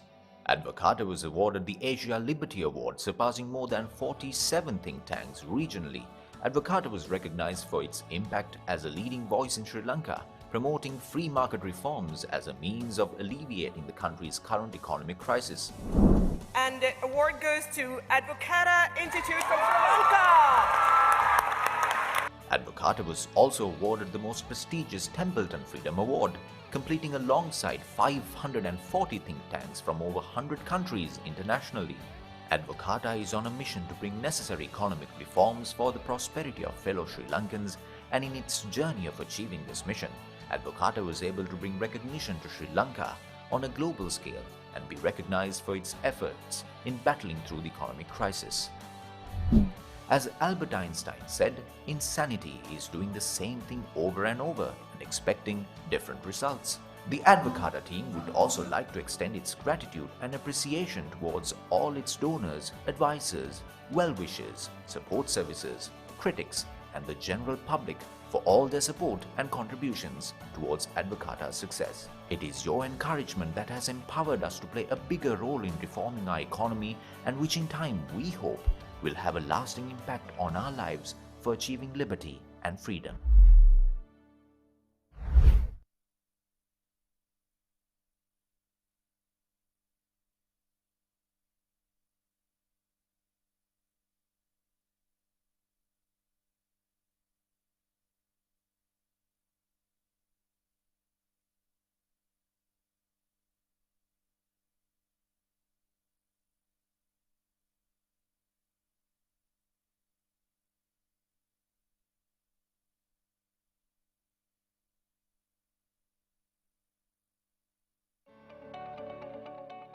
As Albert Einstein once said, in the midst of every crisis lies great opportunity.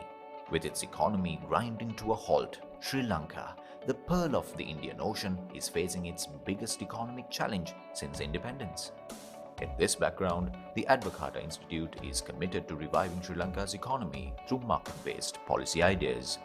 Amidst the ongoing economic crisis, Advocata has been continuing its efforts in pushing for economic reforms and has been recognized both nationally and globally for its efforts made through thought leadership and advocacy for free market reforms.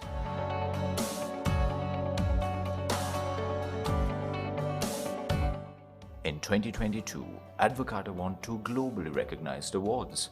Advocata has also published 3 groundbreaking reports and launched a cutting-edge website on state-owned enterprises. Also, Advocata has had 50 media appearances. Advocata has hosted 2 high-level roundtable discussions in collaboration with the High Commission of New Zealand, the Central Bank, and policy experts. Overall, Advocata has driven the reform agenda by achieving an overall reach of 4 million on all its social media platforms.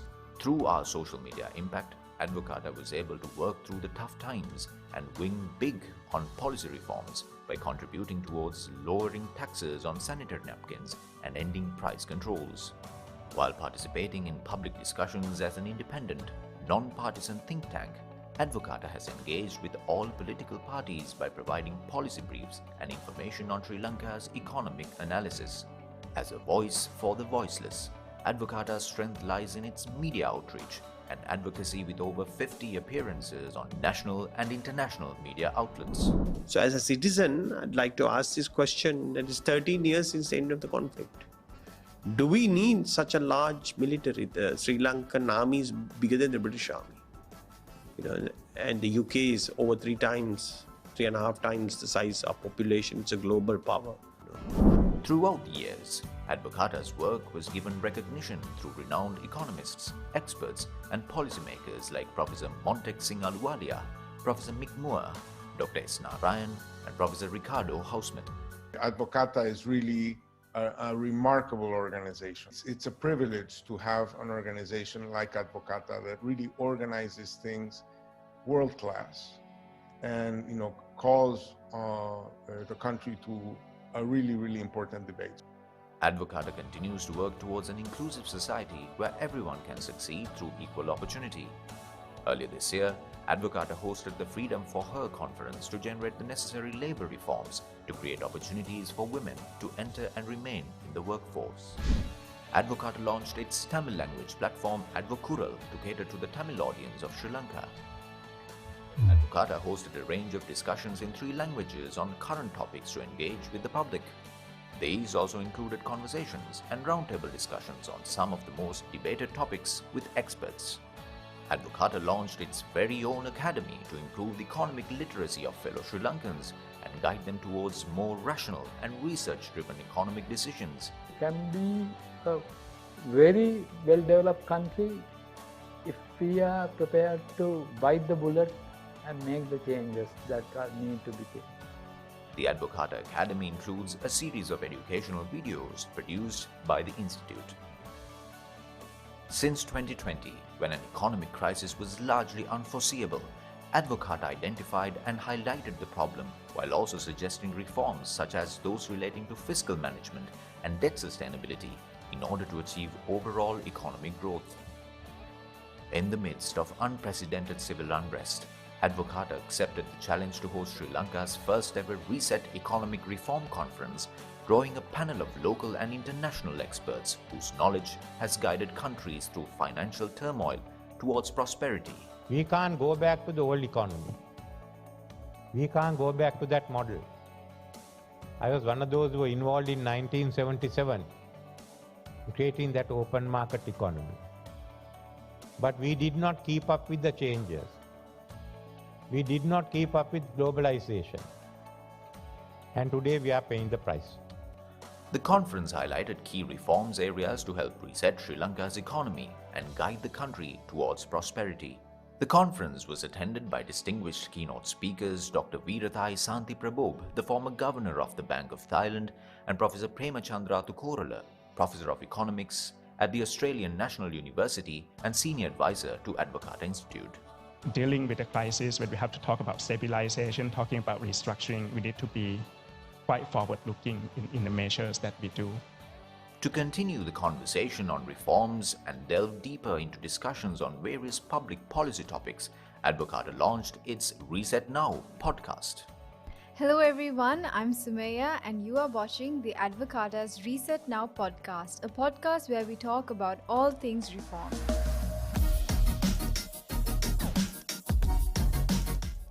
The think tank stands where it does because of the team behind it. We thank the team members, past and present, for all their hard work and contributions in bringing Advocata to the place it is today. It is through the assistance and encouragement received that Advocata ends the year by marking 2 major milestones. Advocata was awarded the Asia Liberty Award, surpassing more than 47 think tanks regionally. Advocata was recognized for its impact as a leading voice in Sri Lanka, promoting free market reforms as a means of alleviating the country's current economic crisis. And the award goes to Advocata Institute from Sri Lanka. Advocata was also awarded the most prestigious Templeton Freedom Award, completing alongside 540 think tanks from over 100 countries internationally. Advocata is on a mission to bring necessary economic reforms for the prosperity of fellow Sri Lankans, and in its journey of achieving this mission, Advocata was able to bring recognition to Sri Lanka on a global scale and be recognized for its efforts in battling through the economic crisis.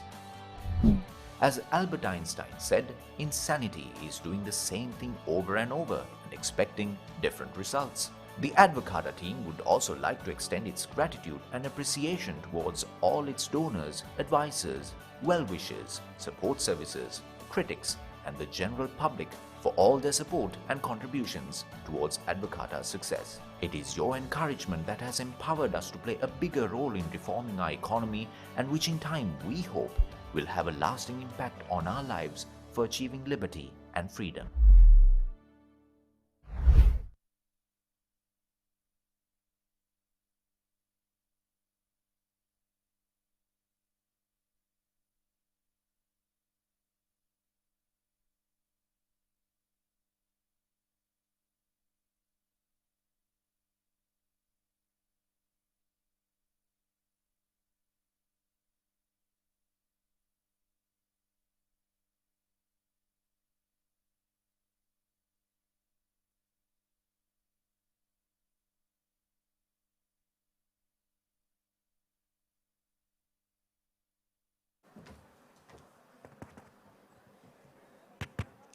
Hi everyone, thank you so much for coming back.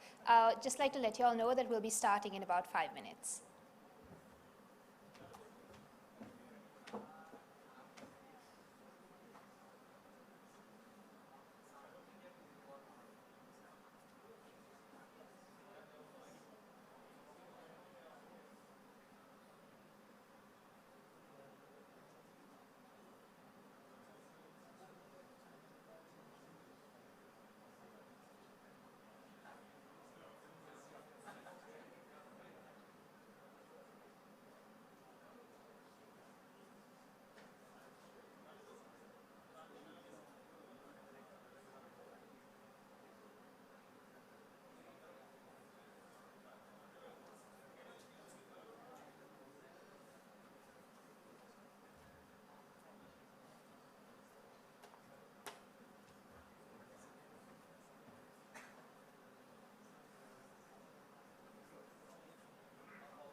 Hi everyone, and welcome back to our event for this evening.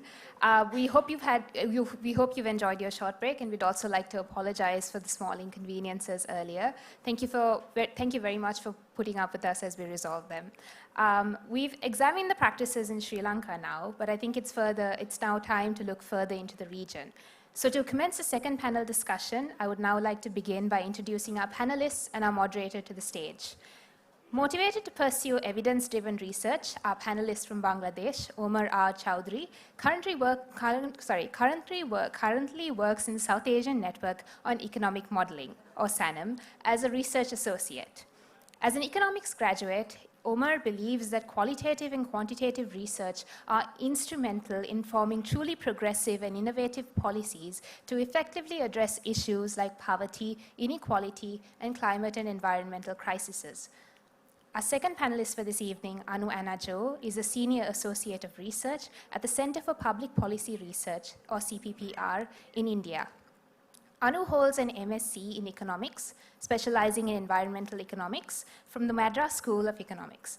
Anu is a cohort member of the Climate Action Champions Network, a US Department of State-funded program which works towards building a sustainable future along with 100 other experts from Bangladesh, Bhutan, India, Nepal, and Sri Lanka.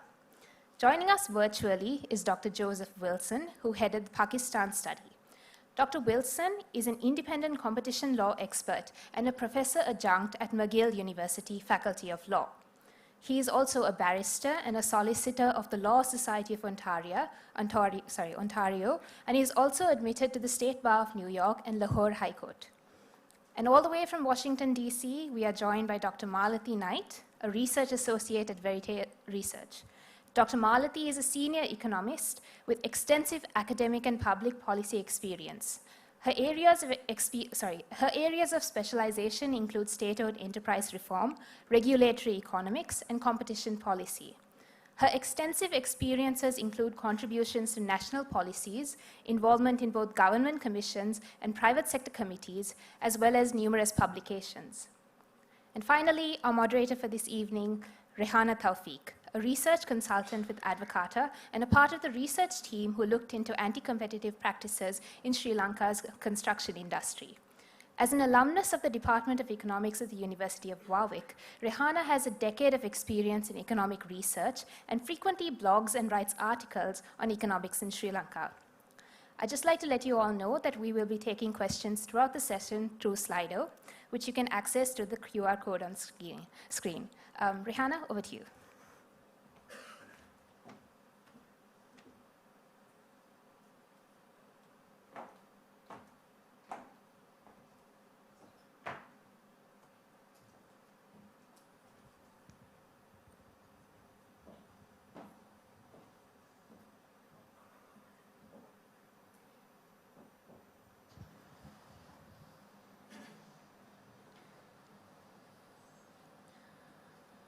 Housing is absolutely essential for human prosperity, and access to safe, secure, and affordable housing is a basic human right. Having a safe and stable home to live in is the foundation of our individual capabilities to contribute positively to society. However, despite it being a basic human right, access to affordable and adequate housing is beyond the reach of billions of people. And by 2030, it is estimated that 3 billion people, or about 40% of the world's population, will require access to adequate housing. So it is in this backdrop that this panel explores the contributions of competition law and policy to shaping the affordability of housing in 4 South Asian economies, which share many economic, legal, and political similarities. I am honored to moderate this panel of Advocata's regional partners from Pakistan, Bangladesh, and India who have worked very closely with Advocata Institute over the last 1.5 years to make this cross-country study a success. So without further delay, we can dive right into the first question for our panelists. So now, for the benefit of our audience, I would like each one of you to take 2 to 3 minutes to quickly walk us through the main issues that were identified in your research with respect to anti-competitive practices in the construction and housing industry in your country. So we'll start with Omar. Thank you. So thank you, Rehana. First of all, I would like to thank you, Advocata Institute, for inviting me here. And I would also like to thank you, Dr. Selim Rehan, who led this study in Bangladesh, and Mr. Tuhin Ahmed and Mr. Mahmudul Hassan, who also worked in this project. So as we started working on this project, the first thing that we understood is that it would be really difficult to identify specific anti-competitive practices in the construction industry of Bangladesh. Why is that? Because all of us know that there are anti-competitive practices that are happening. There are market players who are colluding, setting prices, doing involved in other malpractices, but no one is willing to provide any credible evidence that you can use for a report or that you can cite. So we have talked to a lot of people. We have talked to officials from the government, we have talked to industry insiders, we have talked to urban experts, and they are all saying the same things. It's almost like the lying farm boy fable where everyone knows that a predator is coming, it is there, we are all subject to its attacks, but no one is willing to acknowledge its existence. So then when we started to look into the price trend of apartment prices, housing units, and land prices, then some clear indications emerged. For example, in certain neighborhoods of Dhaka, since that's where our study focused in, we found that there are certain unwritten implicit agreements among market players that the prices of housing units will be limited in a certain range. And this also applies for lands also, land pieces also. There is some kind of a unwritten agreement among landowners that the prices of land pieces will not drop beyond a certain point. And they're also actually quite aware about the demand side. So they would not inflate it too high, but keep it in a range where it would be profitable for them and out of the reach for the urban poor. We found that it's really difficult for new players to enter the market. Although, if you look at the market, in fact, there are some reports available by certain international business intelligence firms. Those reports will tell you that the housing market in Bangladesh is, if not highly competitive, almost near to that. So these reports may indicate that there are like more than 1,000 players in the housing market that are registered in the association. But when you start to talk to people, then you understand that there are in fact invisible lines throughout the cities where these players have divided the city among themselves. Certain developers control the projects in certain areas, and that is how they're controlling the market. So lastly, what I would like to say is that while it is difficult to particularly provide any evidence, there are indications to anti-competitive practices, and that's the story that we wanted to tell in our reports. Over to you, Rehana. Thank you. Thank you, Omar. Anu? Yeah, thank you, Rehana. Thank you, Advocata. It's been a long journey, and it feels very personal and happy to, come into this platform to speak. Coming to India, it was a very interesting study for us. We wanted to see what the anti-competitive practices in the affordable housing sector is, and we ended up, finding out that there isn't much competition in the sector. So when you talk about affordable housing sector, I think the image just kicks in that you are talking for the urban poor. And when we talk about urban poor, it comes economically weaker section. In India, it is divided as economically weaker section, lower income group and middle income group. Most of the realtors and suppliers are interested to build houses for, targeting the middle income and higher income groups because the profit margin is quite high.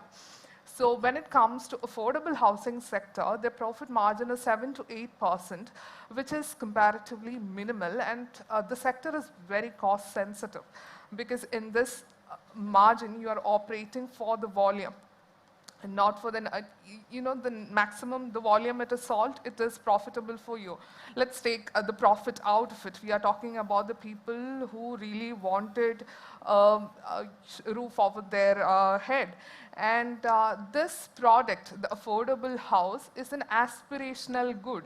People, I think most of us agree to the fact that it's a very South Asian, it is in our culture to own a house.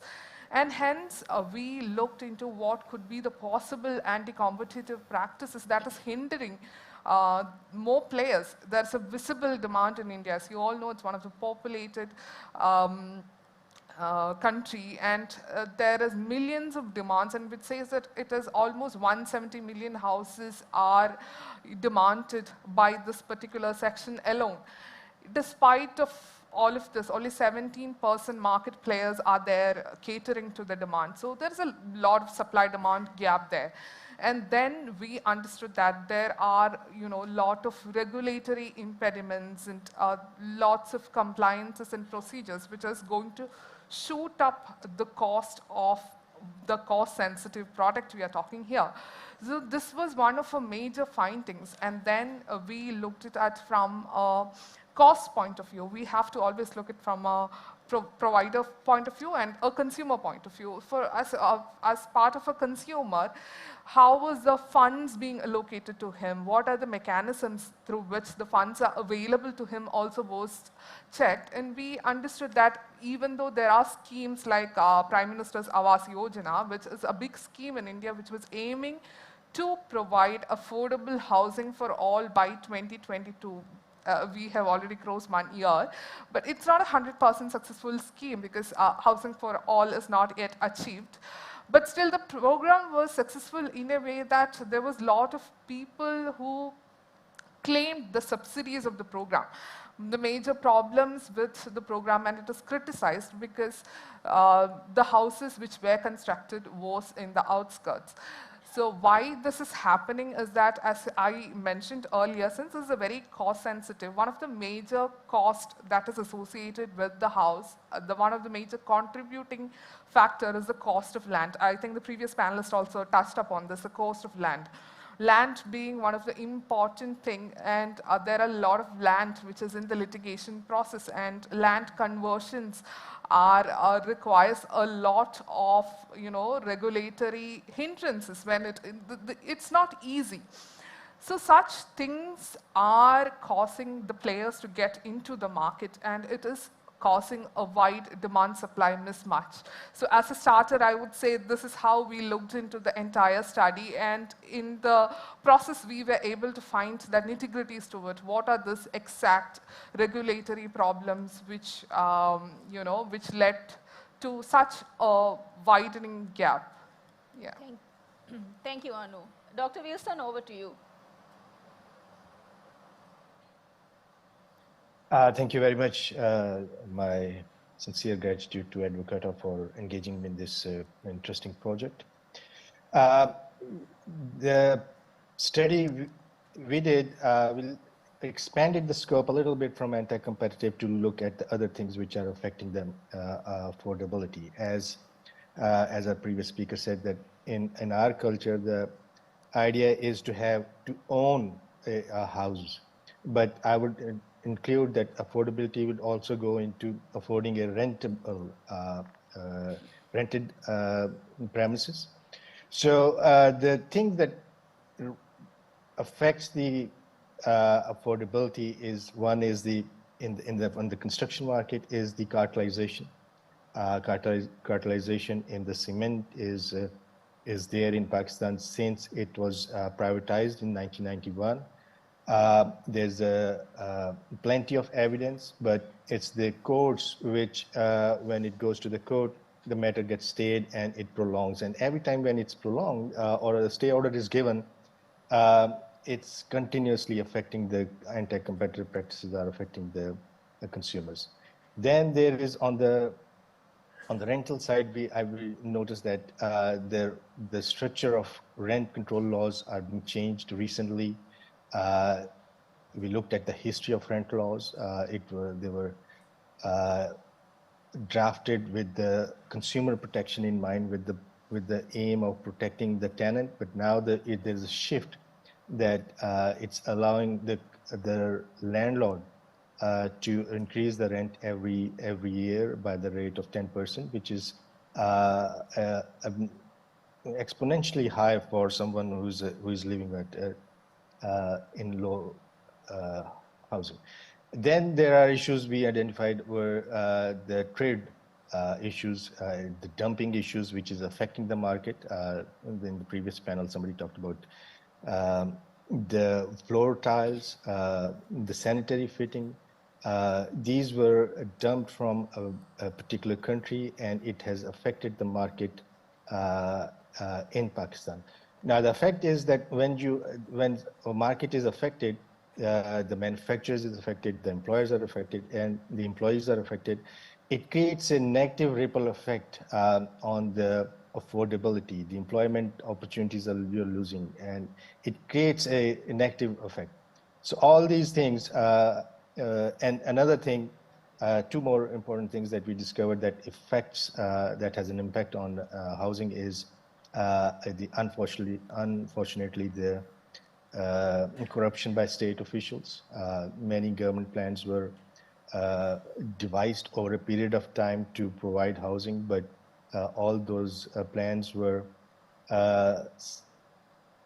stifled by corrupt practices by officials, and the objective was not fulfilled that poor people can own a house or have the ability. So all these schemes eventually get were failed. They didn't see the light of the day. In the previous session, there was also a talk about the delays in approvals. That has also caused a lot of problem. It raises the price, but also there are cases which we identified, unfortunate cases, where the buildings were constructed on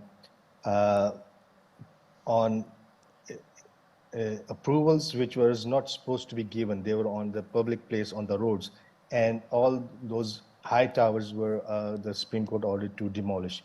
So that's these are a number of things which are affecting, but cartelization, number one, corruption, rent laws, and these are the things that we identified. Thank you. Thank you, Dr. Wilson. Dr. Malati, so we won't be covering Sri Lanka's findings again because we already had a detailed presentation early. So we'll just dive into a couple of other questions. Dr. Malati, in advanced competitive economies, there is strong legislative and institutional backing for the enforcement of competitive practices. Stakeholders are often very aware of their consumer rights, what anti-competitive practices are, and how they can impact their lives. In your investigations, did you find that stakeholders had a strong awareness about anti-competitive practices? And did this awareness vary among different stakeholders? And why may this be the case? Well, yes, it is true that both enforcement agencies and the law, which and the antitrust law, which covers abuse of dominance, mergers, and anti-competitive conduct, are very strong in advanced economies like the US, the EU, Japan, and Australia. But we also see this kind of legal and institutional setup even in countries like South Africa and Malaysia, and even India and Pakistan relative to Sri Lanka. Now, in India, you have consumer rights organizations like CUTS, for example, which have been very effective in fostering a competition and consumer rights culture. And in the early 2000s, CUTS tried to partner with Sri Lankan organizations to create more awareness on competition in Sri Lanka. But there was very little traction for this effort. And in a sense, we in Sri Lanka are lagging behind. Even Pakistan, I mean, it could probably come out in the later on in the discussion, but my fellow panelist, Joseph, was involved in whistleblower leniency programs with cartelization and cement and the cement industry. This is something, there's no reason for why we don't have all this except for the institutional governance framework. So we seem to have missed many opportunities to firm up competition law and the institutional framework for competition. Now, precisely in our research, we found a few things that one, competition policy and law are misunderstood, not sufficiently grasped by most stakeholders. The scope and the powers of the competition authority, the CAR, Consumer Affairs Authority, is also not understood. The people we interviewed tended to conflate corruption and competition policy. Now, where there is corruption, it's very likely that we can sniff out anti-competitive behavior, but they're not the same.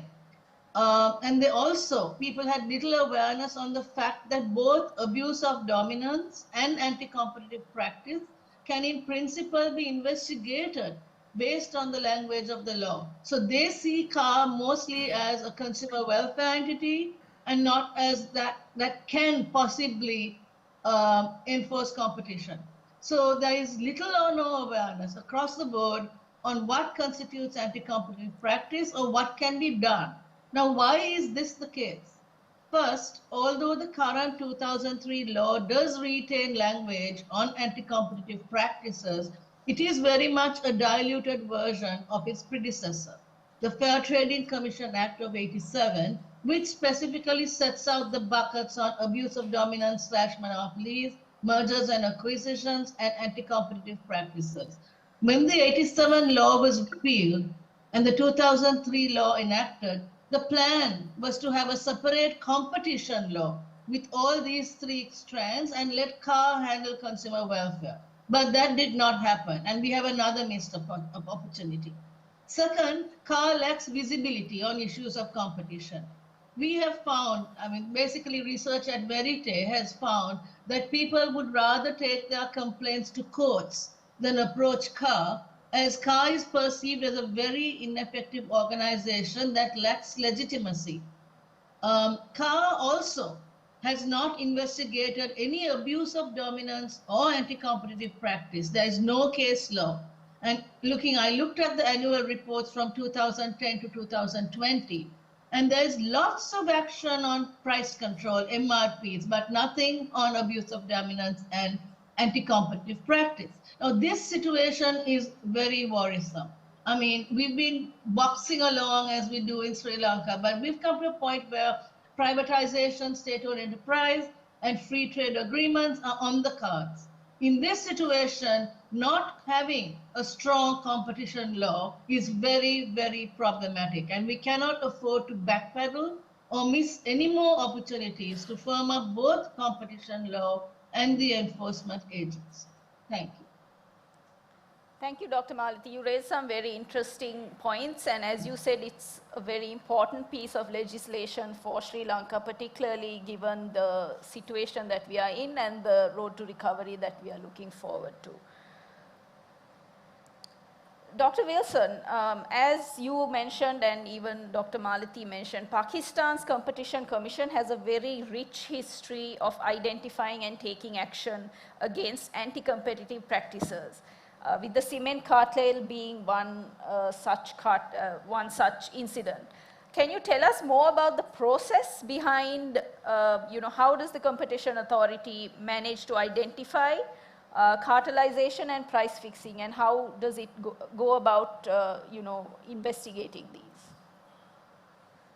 Okay, so in 2007, Pakistan reformed its competition regime.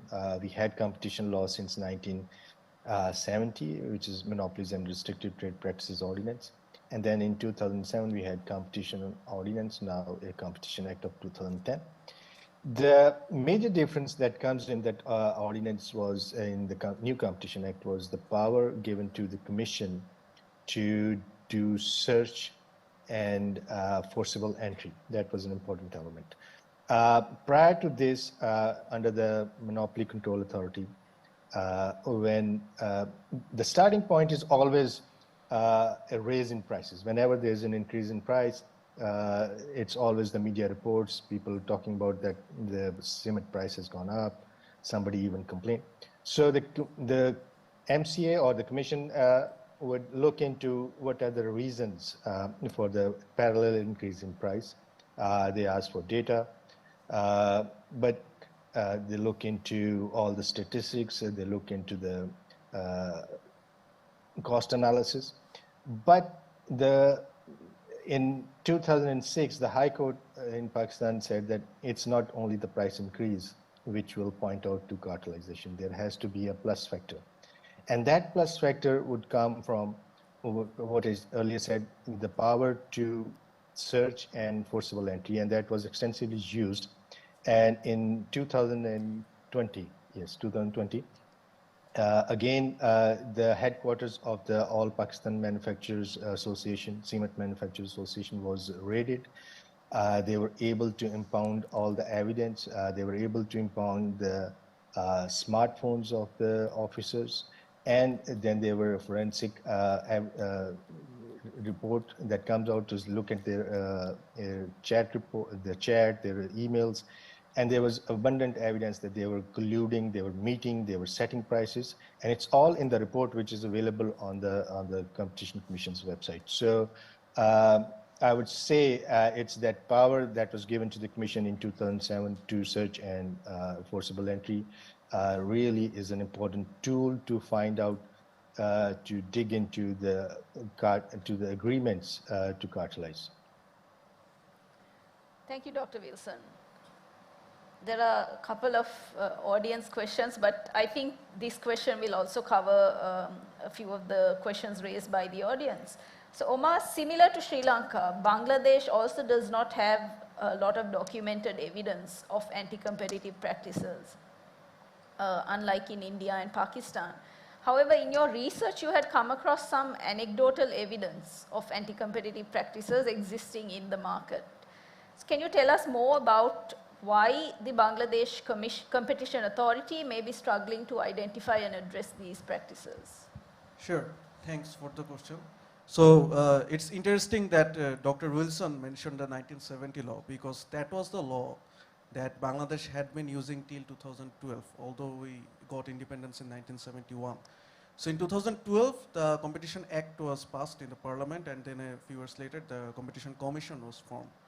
So one thing that I would like to point out in this discussion is that probably unlike other countries, the Competition Commission is a relatively newer state organization or institutions that came into being.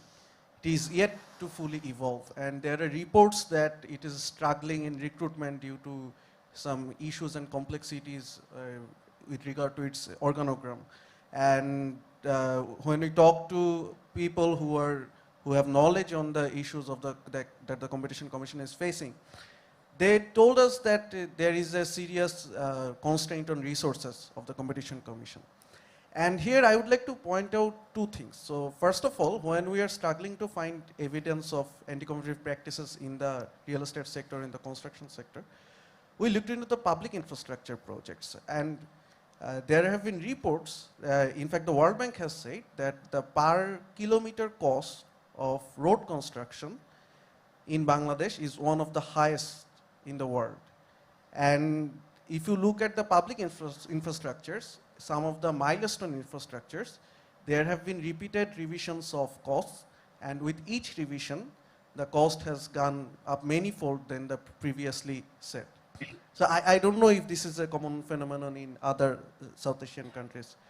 So what we understood from these trends and these phenomena is that there are malpractices, there are serious malpractices, and it's safe to say that the dominant market players have some form of clout or some form of influence that provides them with some protection. Then again, you cannot completely blame the Competition Commission given the rampant malpractices that exist in the market. If you follow the news of Bangladesh recently, there has been a really high inflation for the last 2 or 3 years. So this year, this was recorded at double digit, and the official data is now that it has come under 10%, but people are still suffering. So and a major everyday commodity in Bangladesh where there has been a great price hike is chicken and egg. So the Competition Commission has acted on that. In fact, it has fined 2 firms around 8,000 USD for inflating the prices and for colluding, etc. But you have to imagine that in an economy of like 16 million people, there are multitudes of these practices. And it would not be wrong to say that the Competition Commission does not have sufficient resources and manpower to regulate the whole market. Because when you are looking into the price hike in the everyday necessities, the everyday products that people use, so it's naturally demanded from everyone, from all stakeholders, from all parties, that the Competition Commission should act. There is a saying in Bangladesh, funnily enough, that when the price of a certain product goes up in Bangladesh, it does not come down. And this has happened continuously over the last 2 or 3 years. When COVID happened, there was this excuse that due to COVID, prices is going up. So then the Russia-Ukraine war came, and then there was this excuse. So if you had interviewed businessmen or those who are involved in these trades, they would give all these excuses. But when you are looking at the world price, that after a certain point, these prices have lowered and adjusted, not fully normalized, but maybe it has come down to a level where it is a bit more acceptable, maybe. So the domestic prices in Bangladesh never adjust to the world market prices. So given the extent of the market, the extent of anti-competitive practices in other commodities market, I think it would be prudent to say that the Competition Commission really suffers from a massive lack of resources. So since the housing sector and the construction industry is really a niche, very niche sector, you would need some real experts on that, and you would probably need some full-time teams working on that. Because if you look at the rural-urban migration in Bangladesh, this has been going on for the last 2 or 3 decades. So from the rural areas, people are either moving into Dhaka or going abroad to work in the Middle East or Europe. So going to Dhaka is like it's almost like an wave. I was working in another study where we are looking into agricultural equipment sector. And then there we found that there is really a shortage of agricultural labor in the rural areas. So that's an indication of how workers have migrated from rural areas to urban areas. And you can imagine how the demand of housing units in Dhaka, which is the center of the market, has gone up. According to an estimate, the annual demand of housing is like 120,000, but every year only 25,000 housing units are being built. So given this situation, I think these are the struggles that the Competition Commission and associated bodies face to struggle to identify the anti-competitive practices in the market. Thank you. Thank you, Omar. Anu, earlier you mentioned that you had identified through your research several regulatory and policy failures that had contributed to making the housing sector not as vibrant as it should be. So can you elaborate on these for the audience, as well as what are some of the policy and regulatory failures that are affecting the affordability of housing in India? Right. So as I mentioned, there are quite a few regulatory and policy framework that's getting into the way of making the whole sector affordable. So if you notice the floor space index, floor space index in FSI limits in India are very low compared to other nations. It is ranging between 2 to 4, whereas in Singapore and all, it's very high. So one of the arguments why FSI limits are kept very low is that they need to tackle the traffic. Because the higher the buildings and the denser the population, there will be more traffic and congestion in the roads. But let me tell you one thing, despite keeping it very low, we are not able to solve that problem. So the problem is not with respect to your building heights, it's respect to how much you are able to provide with respect to your infrastructure, that is your transport, public transport. So, the root cause of the problem is not that. We need to identify the root cause and then solve it rather than keeping limits which can eventually affect the affordability in the sector. Another interesting thing is your building bylaws. In India, through our Constitutional Amendment Act, 74th Constitutional Amendment Act, the act gives powers to the urban local bodies in urban planning and building related regulations. So what happens is that each of the municipality or municipal corporation will have their own bylaws. And when a builder wants to do a construction, he needs to abide by this as well, the particular building bylaws. And while we were having the stakeholder discussion, we understood that this kind of, it is leading to a situation of a micro monopoly wherein the officers at the municipality level, they are favoring to very certain builders. They are notifying the bylaws to them, and others are not kept out of the purview. They're not being transparent enough with the building bylaws. So that is something which was an interesting find in the whole process. Then we have a floor area ratio, which is being kept very low. And with respect to land, which I mentioned, when we look into the land conversions is a very stressful process for the entire builders. Because while we were talking to the builders, they were saying that even if we have all the resources in place, we have the adequate capital, adequate documents, it will take at least 2 to 3 years to get all your construction permits in place. So when we are talking about a 2 to 3 years delays, it is multi-fold increase in your cost, and ultimately your target people who are going to use the product will not be able to afford it at any cost. So at that level also, it is costing, the cost is going up. With respect to certain acts, right now we are doing a project which is looking into the business laws and what are the penalties when they are not complying to procedural lapses or minor offenses. And then we understood that, for example, your Migrant Workers Act or your Construction Workers Act, there is provisions which says that you need to keep registers for the employers, whoever is being the construction workers who are there, you need to keep registers for it. At this point in time, that is a very old law. You need to invent, you need to innovate with respect to your laws as well. You need to adopt it according to the need of the time.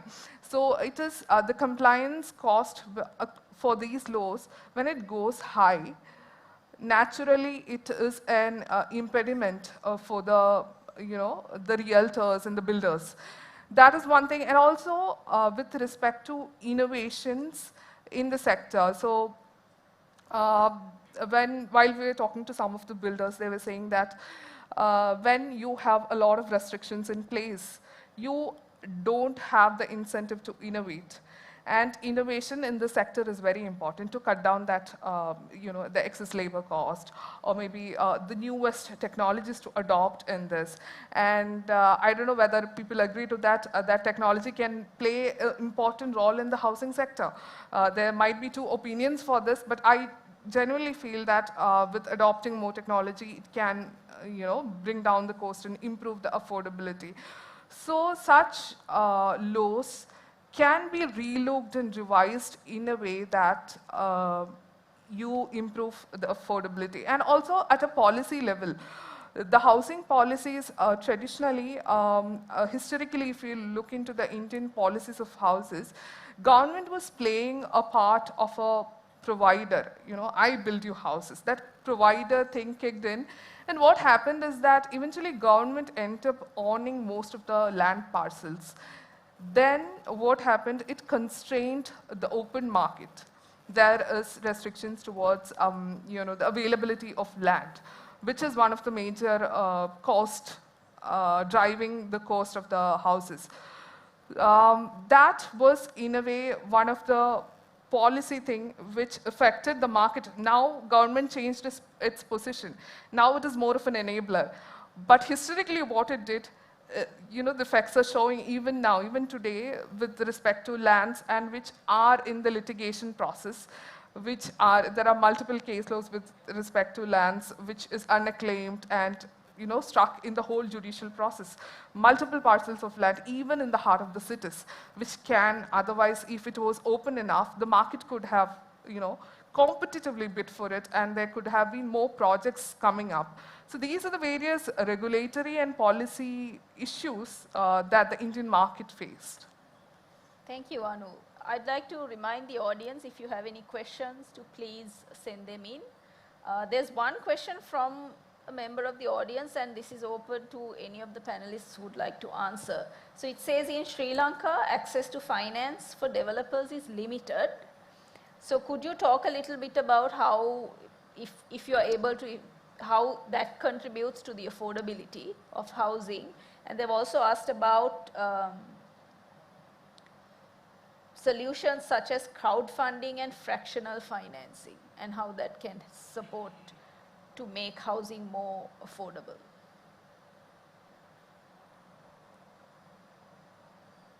Nobody? So who's taking the question? Anybody can. Would you like to go? So I can answer one part of the question, access to finance. For example, the builders never get loans or credit for purchasing a land.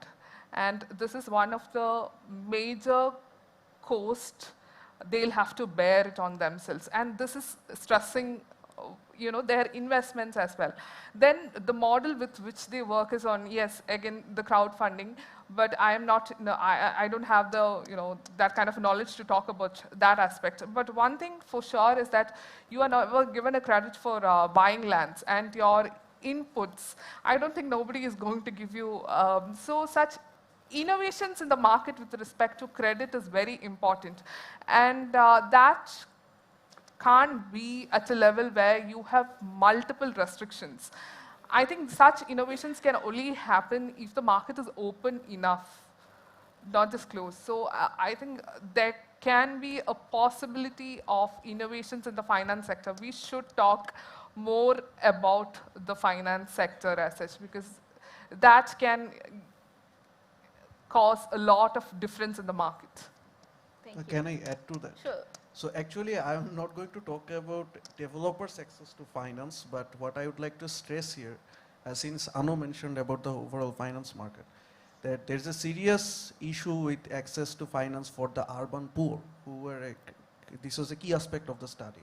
So we actually did a survey of 400 households in 4 major slums of the Dhaka city. And one of the major findings that we came up with is that the urban poor, first of all, struggle to understand the process of taking loans, credits, the whole process to get finance from a bank or any other financial institutions. Secondly, the financial institutions have in place some packages, some financing solutions, particularly curated for housing, but those are aimed at upper middle class or upper class households, not the urban poor.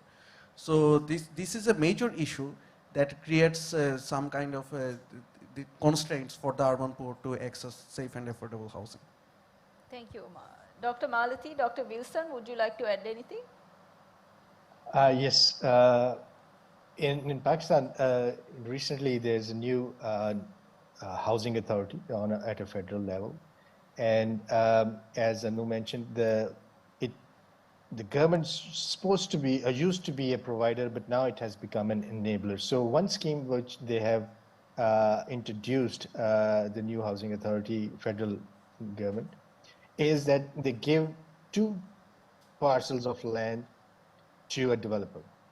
And the developer has, one is for commercial purposes and one is for the urban poor, or for the poor. The developers were supposed to develop a set of houses on one parcel, and when they build it, they give it at a certain price, which is predetermined by the government, to the poor people. Then they get another a similar size of parcel in commercial land where they can build and sell it at a commercial rate. So that's a kind of a scheme where the developers were they partnered with the government and provide housing. So this is something which can be looked by other countries. Thank you, Dr. Wilson. So we've spoken extensively about the problems that were identified. So I'd like to dive into what the solutions are. So if you could each take maybe 5 minutes to walk us through what are the solutions that you are proposing to address this issue of housing affordability and anti-competitive practices. Omar, over to you. So, yeah, there is a saying that the development of Bangladesh is really a paradox, because that Bangladesh has achieved remarkable growth, but its institutions have not developed on par.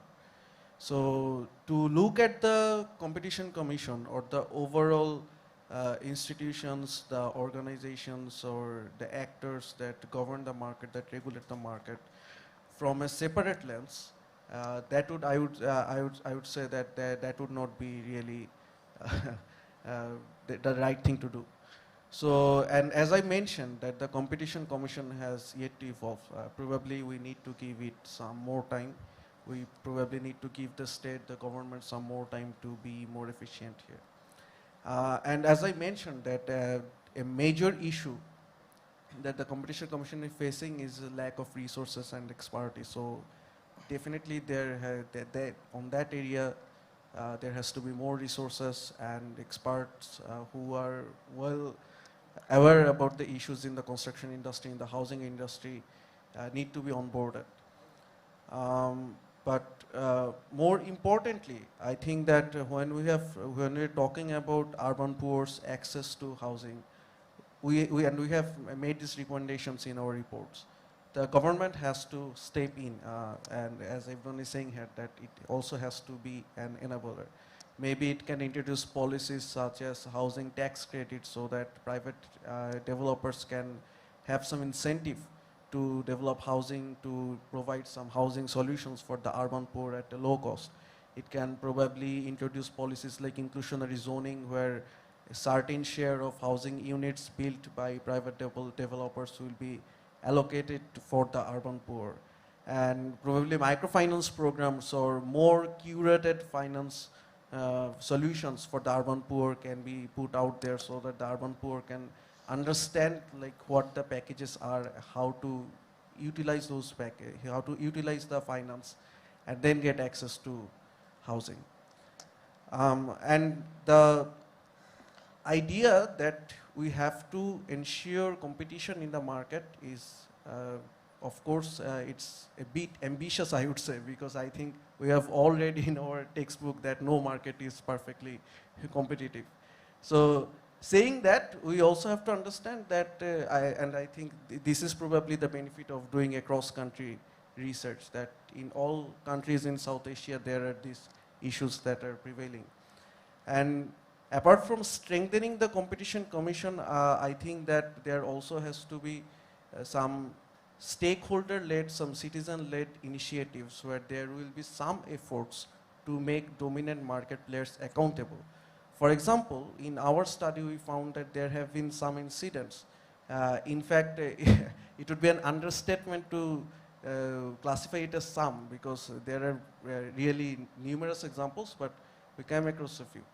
So there have been some incidents where the certain customer, this is not an urban poor, so they belong to a middle class family or an upper middle class family, and they have contracted a private developer to build them a housing unit, probably an apartment, and they were not delivered that housing unit, although they paid upfront.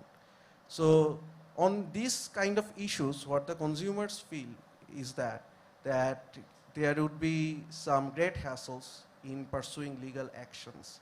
And by doing that, what they do is that they don't take any legal actions. And of course, there are some judicial issues that make some cases longer to solve. And due to these hassles and due to the time taken by the judiciary and the other processes, these consumers feel that there is no need to do that. So there has to be an overall improvement of the institutions, and as part of that, the Competition Commission probably can also evolve and can utilize its resources more efficiently.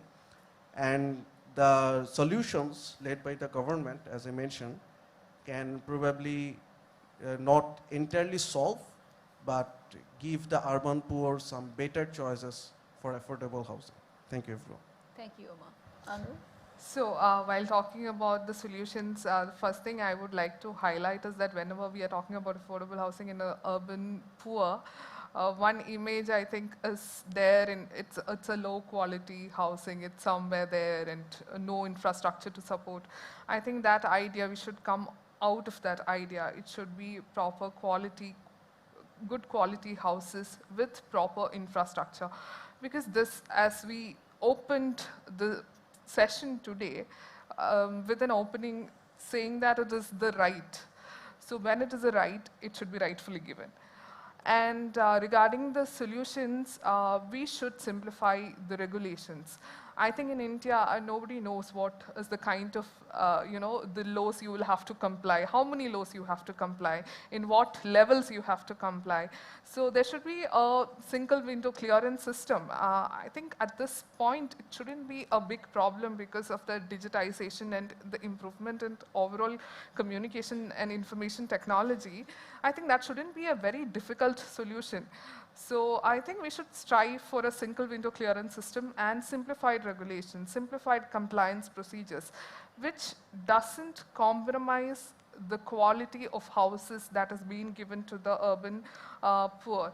And also we should, with respect to PMAY, Prime Minister's Awas Yojana, since it's a very big program, it's called Housing for All, even we'll have to do constant auditing of whatever is happening there, because you don't build houses and you don't just leave there. Or do the people who have availed the benefits have the access to improve it whenever they want?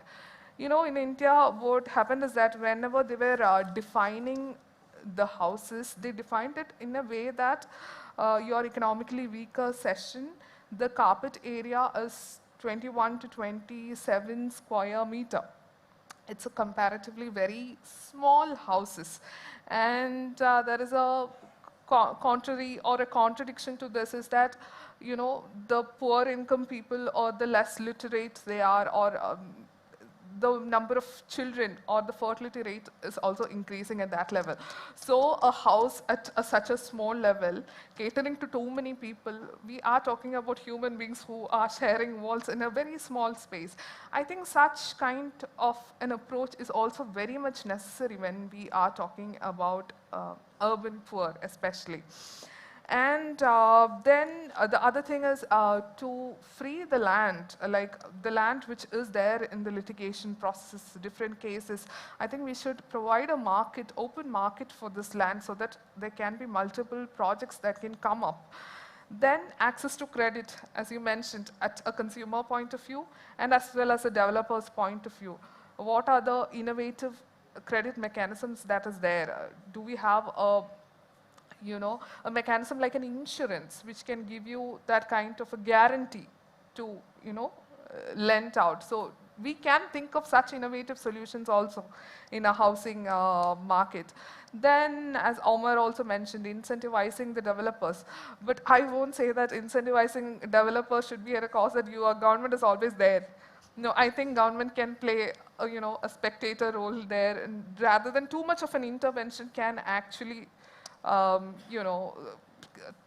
trash the market there. So I think it can be at a level that it can be an enabler which can enable easiness into the market, easiness into delivering project, cutting down the waiting period of getting the permits. Such things can actually improve the affordability. So that's the kind of recommendations which we are thinking. And I think none of it should be so difficult, or it is not something we are unheard of. I think in every kind of discussions we have, any problem we state, most of the solutions will be centered around this. But we have to very diligently study on a case-to-case basis, on a state-to-state basis. India being a large country, each state is having its own problem, each city is having its own problem. So even if I am saying that, okay, let's revise FSI, FAR, it will not cater to one particular city. It can't be a standard, one solution fits all approach. So you just need to, be proactive in understanding the market, understanding the needs, and then bring out solutions rather than one solution for all. Thank you, Anu. Dr. Malati, if you could talk about some of the solutions for Sri Lanka. Yeah. Before I step into Sri Lanka, I'd just like to make a point which is more conceptual. We have to understand that competition is not a nice to have thing, or maybe it will be nice to pin on. It is front, back, center of any reform effort. I mean, we take privatization, which is happening across the world. Without competition, privatization is very likely to end up in transmuting into monopolies and anti-competitive behavior. So this is something that we have to understand, especially in countries like ours. And if we can't get, and I'm not talking about the perfect competition model, I'm talking about competition where, I mean, you have sufficient to get to efficiencies. And if you don't have enough players, even with a natural monopoly or something like transmission in electricity, then you can have contestability, competing for the market. One success story, which is Sri Lankan telecom, in Sri Lanka, privatization. It succeeded not because of privatization or ownership change. It succeeded because before the privatization happened, there was competition in and for the market in both the mobile segments and the fixed wireless telephony segment. So I've been reading this book, which is by Professor Thomas Cheng, a professor in law in Hong Kong, and it's a new book, it's 2020. and it's on competition law and in developing countries, as well as competition and industrial policy, competition and trade policy. So I recommend that everybody, if they can get a hold of this, can get a used copy for pretty much, I got a used copy, pretty much cheaper, and it's a really good read. So anyway, getting back to Sri Lanka, as we've discussed earlier on in the panel, the current 2003 law is a diluted version of the 87 law that was repealed. However, if you look at sections 8, 34, and 35, for instance, there is language on abuse of dominance, monopolization, and anti-competitive conduct. What is missing completely is language on mergers. So bottom line, CAR, if it wants to, if it can investigate abuse of dominance and anti-competitive practice, those two strands under the current law. Why is CAR not doing this? Why has there been no investigative action on any of this for decades? First, our research shows that there is a lack of awareness within CAR on its mandate as per the law in the area of anti-competitive practice. When we spoke to them, they were, well, we are there for price control, for quality control. We don't have any mandate on anti-competitive behavior. It's right there in the Act, sections 8, 34, and 35. Second, understanding and tackling anti-competitive practices in a small open economy such as ours is not easy, and it requires strong technical skills and relatedly sufficient financial resources. If you have enough money, you can hire professionals with no expertise. Keep it small. You don't need to have 100 people. A small staff with high technical skills. Third, cracking these sorts of problems requires institutional independence, very difficult in our climate or most developing countries. So now what do we do and where do we go from here? As I spoke before, privatization and free trade agreements, both of which are on the horizon, require solid competition policy and law. A lot of free trade agreements now, if we had this experience with the Singapore-Sri Lanka free trade agreement, they asked for competition policy language, competition law language in the agreement. Also, as discussed in the first panel, anti-competitive practice, conduct, behavior can arise through protectionist trade policies. Now, there are a few steps we can and must take to get to a concrete competition law and policy framework. First, the law has to be first amended to include mergers and to firm up the other sections. But mergers, in the current economic climate, we saw similar things happening in the telco sector with mergers. We didn't have provision to take it up. And this is very, very important in the current, as we develop, as we get into more reforms, mergers is very important. Because once you merge, unscrambling the egg is very difficult. Second, but this law is a necessary condition, but not sufficient. The sufficient condition lies in institutional reform. So the second point is CAR needs more financial resources, better technical capacity, and institutional independence. Now, currently the situation is that CAR reports to a single line minister. This is not good institutional governance. CAR has to report to a parliamentary body. Now, we may not get to a first best solution, but it will be a step in the right direction. Because we have a single line minister who appoints and dismisses and takes all the action. So political interference is right. Second, technical capacity, as I said before, is linked to poor levels of remuneration. So the CAR funding model has to be rethought. We have examples of PUCSL and of TRC which have access to funds through regulatory levies from the industry. More from that rather than from direct budget allocations from the state. And third and most important, there needs to, I think Omar referred to this as well in Bangladesh, we need widespread public education on what competition policies are, how they present themselves in the market, and what can be done to tackle them. Now, it's vital, this is vital not only for boosting awareness and creating stakeholder buy-in, but more importantly, to hold perpetrators and enforcers accountable. The more people know about this, the more they'll be able to understand when they go to buy something, this is what it means, and be able to report it to the authority. The benefits of competition in terms of growth and for individual firms has to be clearly explained to legislators. They have to understand what this is all about. A lot of people confuse competition policy with competitiveness. So it's a nuance, but it's very important to understand. And the business community must also understand why it would benefit them.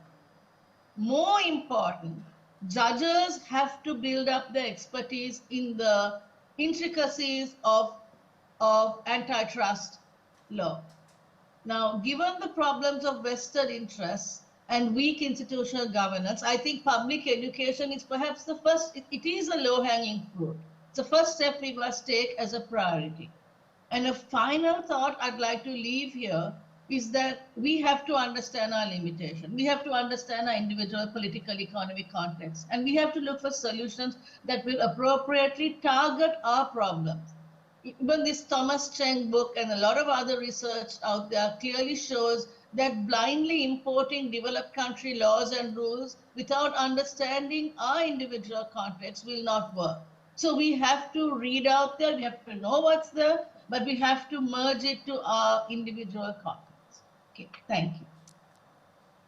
Thank you, Dr. Malati. Dr. Wilson, over to you. Thank you. I will echo the comments made by Dr. Knight.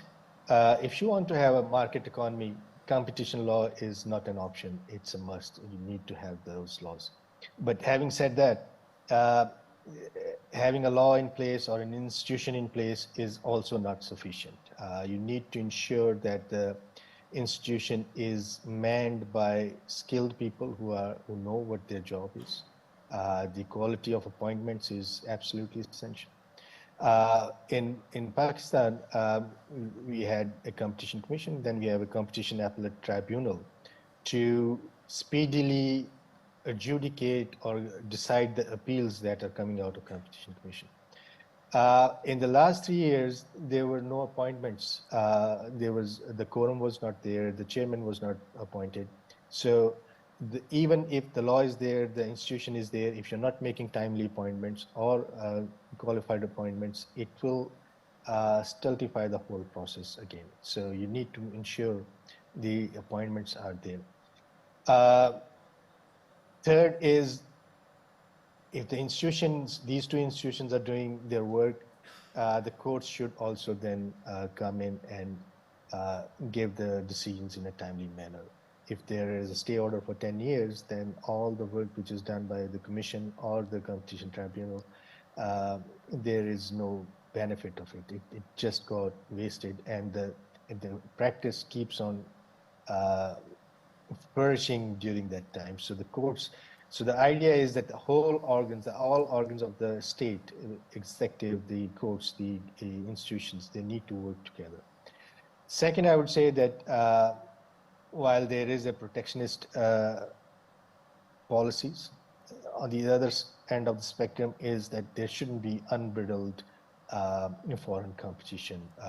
It's not that some countries are just dumping their products, and that has to be, it's important to ensure, and it's important to understand that the function or the objective of competition law is not just only low prices or high quality goods. That's fine. That is the byproduct of a functioning competitive market. Functioning competitive market is, what I would say, is the hen that lays golden egg, and that golden egg is the consumer welfare. So you don't need to look at the egg, but you need to protect the hen. That is to say, the market structure shouldn't be affected or tilted in such a way that low prices eventually end up making a dominant player in the market. That is there. And the third thing is that all the 4 countries under study, they are part of international obligations under the Habitat Conventions. So the entire focus so far has been on constructing a house or having a house, but also all 4 countries are under obligation to ensure that people, those who can't afford a house, in constructing a house, their rents need to be subsidized by the government. Although it's a difficult proposition for countries like Pakistan, India, but this is something that that market, the rental market, shouldn't be completely ignored, and it should be taken into account. And the laws should, again, at least in Pakistan, where they are moving towards protecting more the landlord rather than the tenant, there should be a fair balance between the two. Thank you. Thank you, Dr. Wilson. So we are only a little bit over time, so and that brings us to an end for this panel discussion. So I would like to thank our panelists, Dr. Malathi and Dr. Wilson, for joining all the way from across the world, very early morning hours, and for Anu and Omar for flying down from Bangladesh and India to participate at this panel. So I would like to end the day because the conversation has really been about housing affordability and competition. So I'd like to end the day with a quote on competition by an American economist called George Reisman.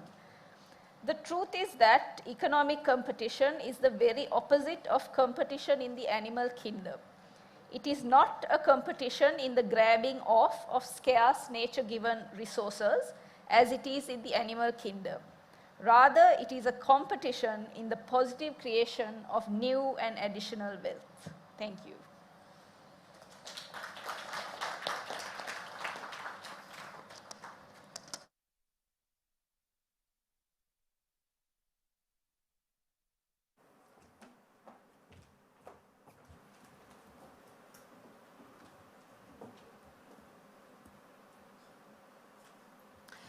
Thank you, Anu. Thank you, Rehana, as well as Umar, Dr. Wilson, and Malathi as well, for giving us such a comprehensive insight into the region's practices. I'd like to inform you all that the policy briefs for Bangladesh, India, and Pakistan can be found by scanning these QR codes on screen.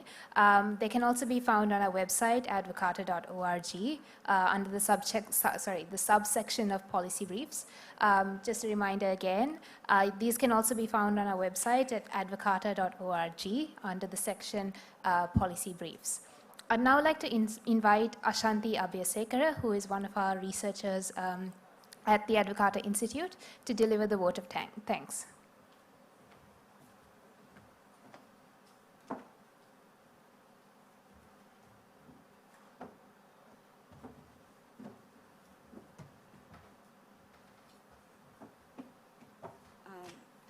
Good evening, everyone. I know it's been a fairly long evening, so I won't take up too much of your time. The impact of anti-competitive practices and trade policies on Sri Lanka's construction industry has been profound, making it increasingly challenging for many to access affordable housing. Like many other complex issues that plague our country, the situation isn't always a straightforward one.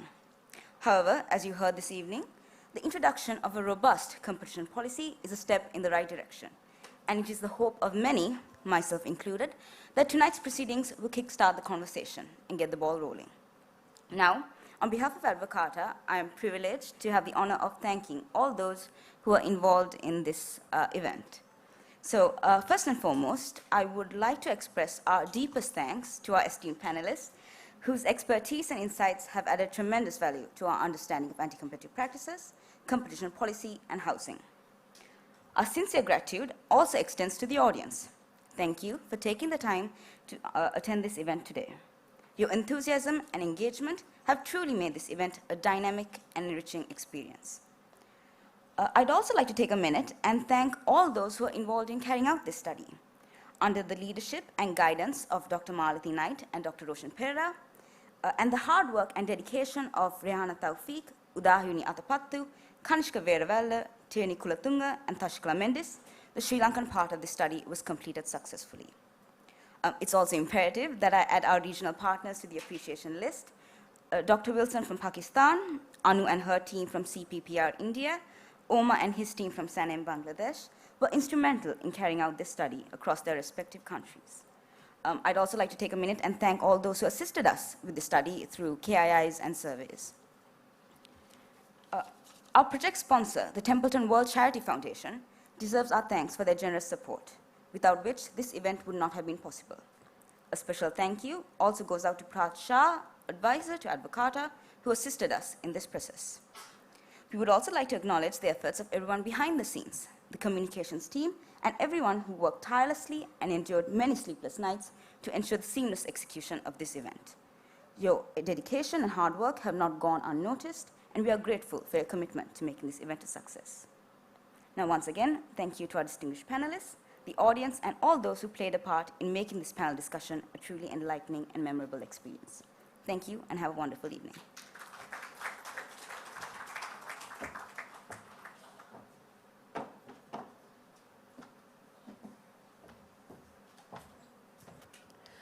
Thank you so much, Ashanti. I'd like to give a special thank you to Ashanti as well, who has contributed very much to making this project and this event a success.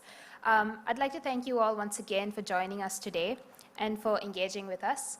As promised, dinner and cocktails will be found outside in the adjoining room. I hope you will enjoy yourselves, and I hope that you have a pleasant evening as well. Thank you very much.